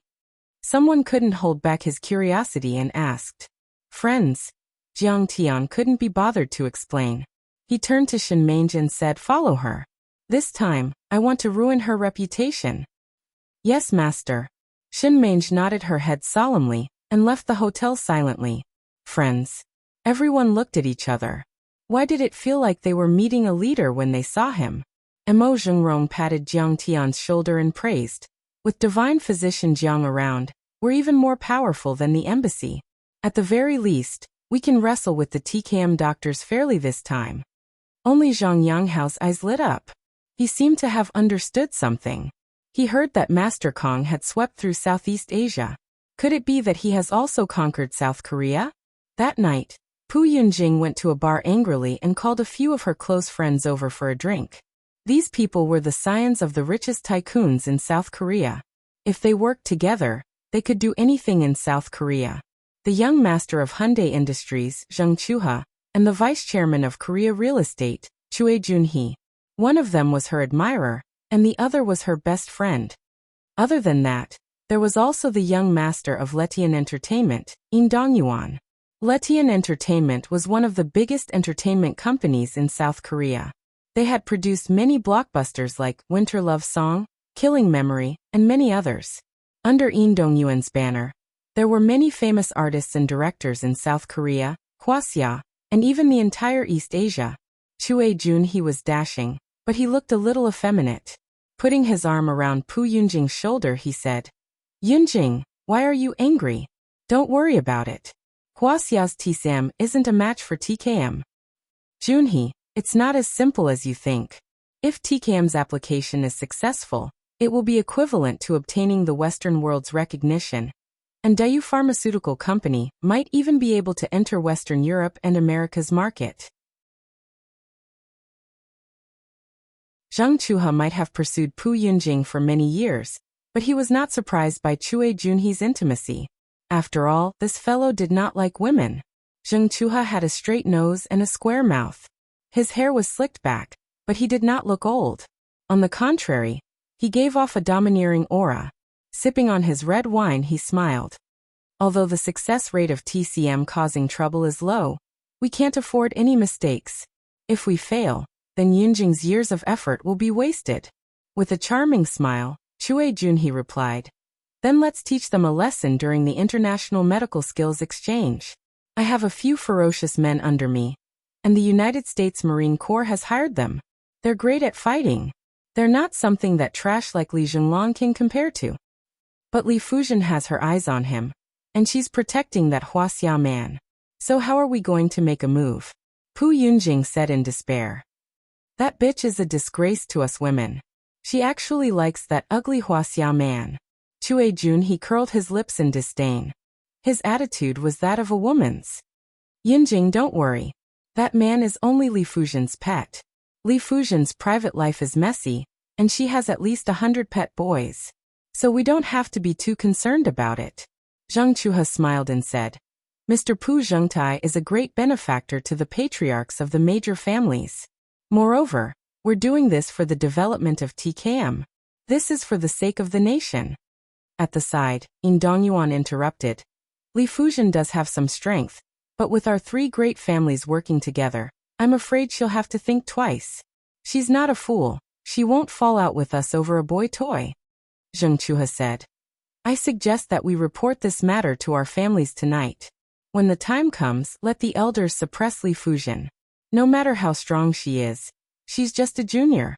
How can she go against so many elders? Li Jianqi won't support her either. As for us, we'll teach Wuxia TCM a lesson. When everyone heard that, they nodded in agreement. If you can persuade your parents, then there won't be a problem. Chuha, you're the best. Pu Yunjing said with gratitude and surprise. Zhang Chuha, Chue Junhee, Yin Dongyuan. The families behind them combined were enough to compete with the Xingyue Li family. If they worked together, Li Fuzhen would have to think twice. If it was a conflict of interests, Li Fuzhen might fight to the death for the Wuxia kid. However, Li Fuzhen did not dare to fall out with them because of a pet boy. Moreover, there were their elders. The visiting group from Wuxia TCM would be completely suppressed. At that moment, Zheng Chuha said excitedly, Oh right. I heard that the new palace master of the Tanjun Daoist Palace, Li Jinju, will be hosting the Tanjun celebration at the Seoul International Convention and Exhibition Center tomorrow night. When the time comes, everyone must build a good relationship with her. She'll be there too. That's great. Everyone was excited. Li Jinju was the new palace master of the Tanjun Daoist Palace. Tanjun was the faith of the South Koreans. She was their ancestor, the god of creation. The palace master of the Daoist Palace was Tanjuan's spokesperson. It was no exaggeration to say that she was like a queen. Even the president treated her like a god and obeyed her every word. If they could curry favor with Li Jinju, it would be equivalent to gaining the support of the government. In terms of finance, industrial land, and industrial policy, they would receive extremely favorable support. What's so great about her? Is she prettier than me? Is she prettier than me? Choi Junhee said with a face full of jealousy. The palace master of the Tanjun Daoist Palace is not a competition of beauty. She's an expert who has been enlightened by Tanjun. Pu Yunjing looked at him mockingly. Don't say such things. If his believers hear you, they will tear you to pieces. The Choi family will also be boycotted by the public. Zheng Chuha gave Choi Junhee a warning look. He was so scared that his face turned pale. He secretly cursed the sissy for talking big. They chatted for a while longer. Pu Yunjing looked at the time, then stood up and said, Everyone, I'll leave you to it. I still have some things to do. Yunjing, we haven't talked for a while. Why are you leaving? Zheng Chuha said reluctantly. I'm really busy. Tomorrow is the most important day. Victory or defeat depends on it. Pu Yunjing waved her hand and smiled sweetly. She was so cute that Zheng Chuha almost fainted from her charms. Zheng Chuha walked her out of the bar. He put his hands in his pockets and smiled elegantly. Yunjing, you drank a lot just now. Are you okay? Do you want me to drive you? I'm fine. I brought a driver. Pu Yunjing's beautiful eyes were as clear as water. She took his hand and looked at Zheng Chuha gratefully. Thank you, Appa, for supporting me. After the application is over, how about we start dating? There seemed to be a trace of intoxicating tenderness between his fingers. Zheng Chuhe was so happy that he almost fainted. He laughed in disbelief. Yunjing, am I hallucinating? If Appa can't accept Yunjing, Yunjing will be very sad. Pu Yunjing lowered her head and smiled shyly.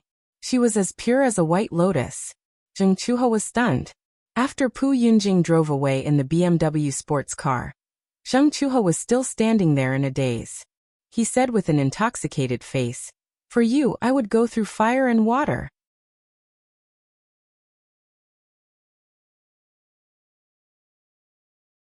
Chapter 384.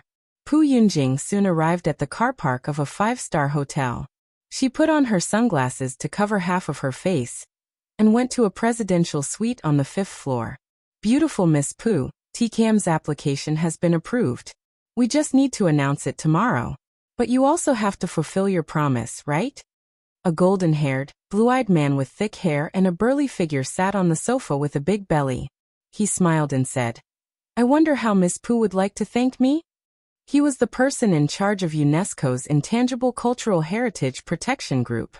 At the same time, he was also a famous medical scientist. He was a tenured professor in America's Washington Medical College, and also an academic consultant for several medical journals. "Charles, I've said that I won't treat you unfairly."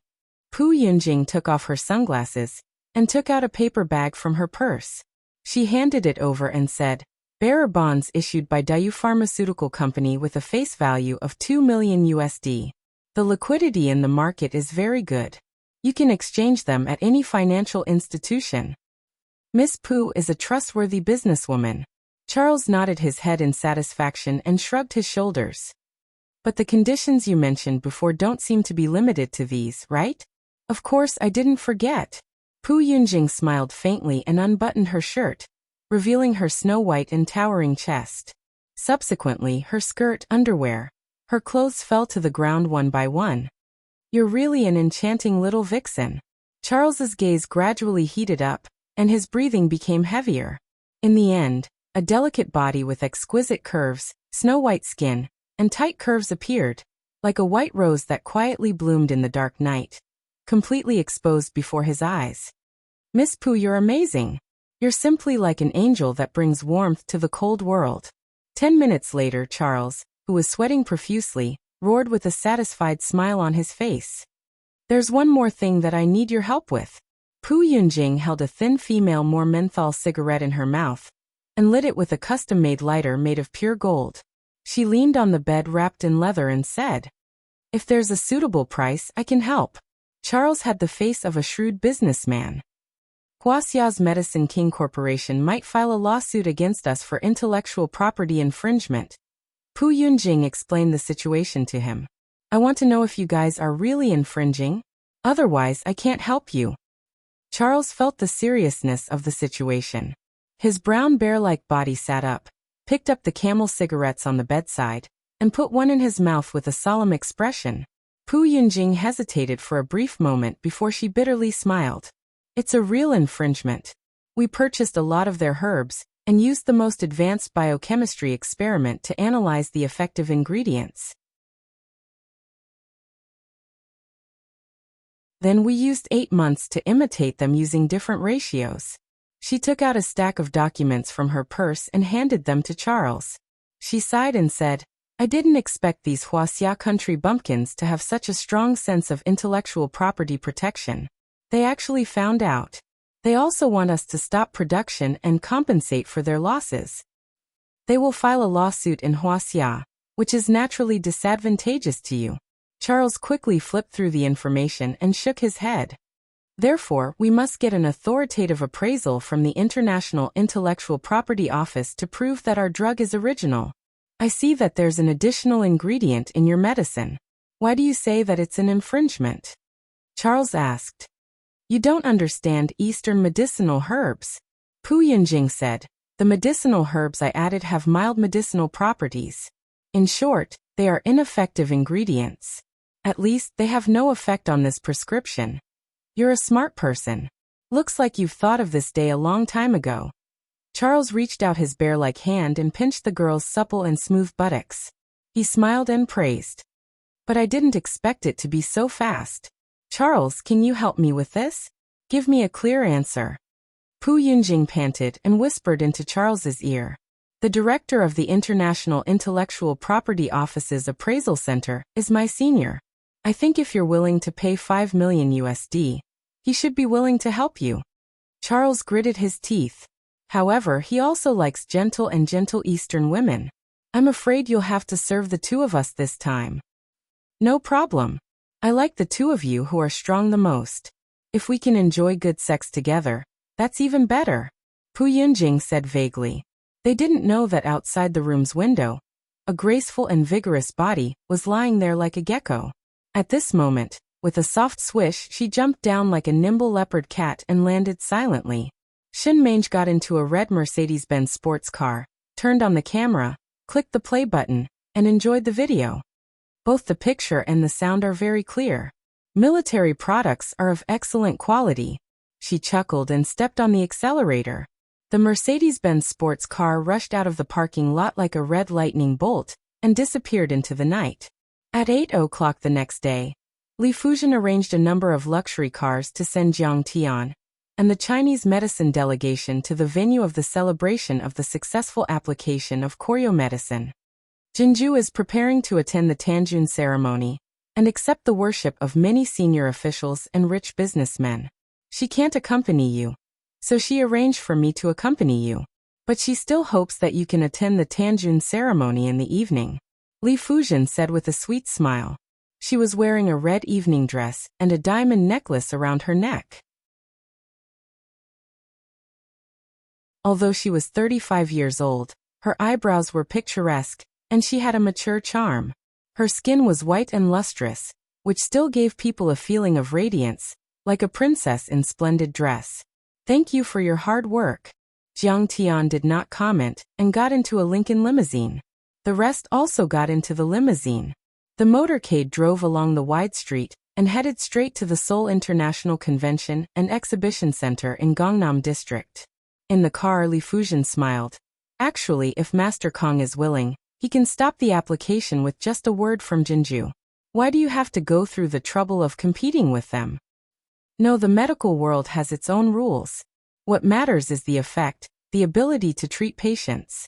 Jiang Tian smiled faintly. I can't use my authority to oppress others, but I have to convince them with my skills. I have to make the South Korean medical community accept their defeat. Yet Jiang Tian is right. Beside them, Jiang Chongjing also nodded in agreement. Mo Zhengrong and Zhang Yanghao also nodded their heads. I never imagined that there would be such a magnificent man in the world. Li Fuzhen looked at Jiang Tian's handsome side profile as Jiang Tian's words echoed in her ears. For a moment, she was captivated. She felt that she had met so many men, but none of them could be compared to Jiang Tian. I hate that I didn't meet him before I got married. If I was 10 years younger, my sister wouldn't be here. Her heart was filled with surprise, tenderness, regret, and disappointment. Her heart was filled with hundreds of knots, hundreds of twists and turns. The Seoul International Convention and Exhibition Center was located beside the Han River, overlooking the Jianghuawan Bay at the mouth of the Han River. The strangely shaped building protruded out of the sea like an island. Under the bright sunlight, the glass dome shone with a dazzling luster. The nearby roads were heavily guarded, and luxurious cars drove into the 2,300-space parking lot under the guidance of the security guards. Luxurious cars and celebrities gathered in the parking lot. Today, the celebration of TKM's application was held here. The World Medical and Pharmaceutical Exchange Conference and Tanjun celebration were held here.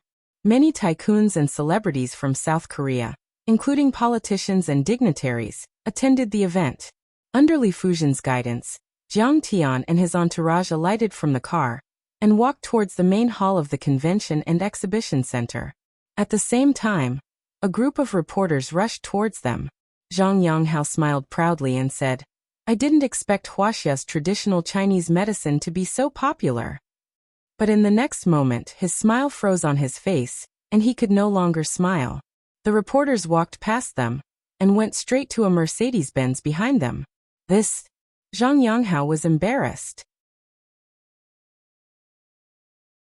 The door of the Mercedes-Benz opened, and with the help of Pu Yunjing, who was wearing an ancient Korean costume. An old man with white hair and a white beard got out of the car with a smile. He's Park Chung-tae. He's very popular in South Korea and even internationally.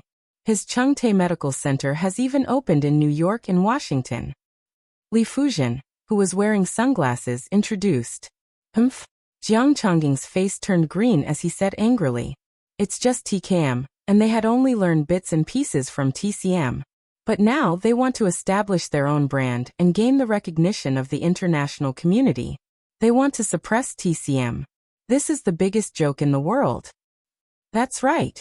They even stole the Medicine King's patent and took it for themselves. They are no different from thieves.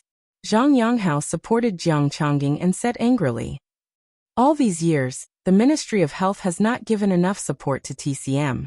Our next step is to increase our funding and policies. We also need to promote TCM in public. In fact, it was just as Jiang Chongging and Zhang Yanghao had said. In the international arena, TCM was far more famous than TCM. Many of the essence and skills of TCM had been lost, but TCM still had some. Furthermore, South Korea values their national spirit and traditional culture. They treat TCM as a treasure and promote it throughout the country, and even the world.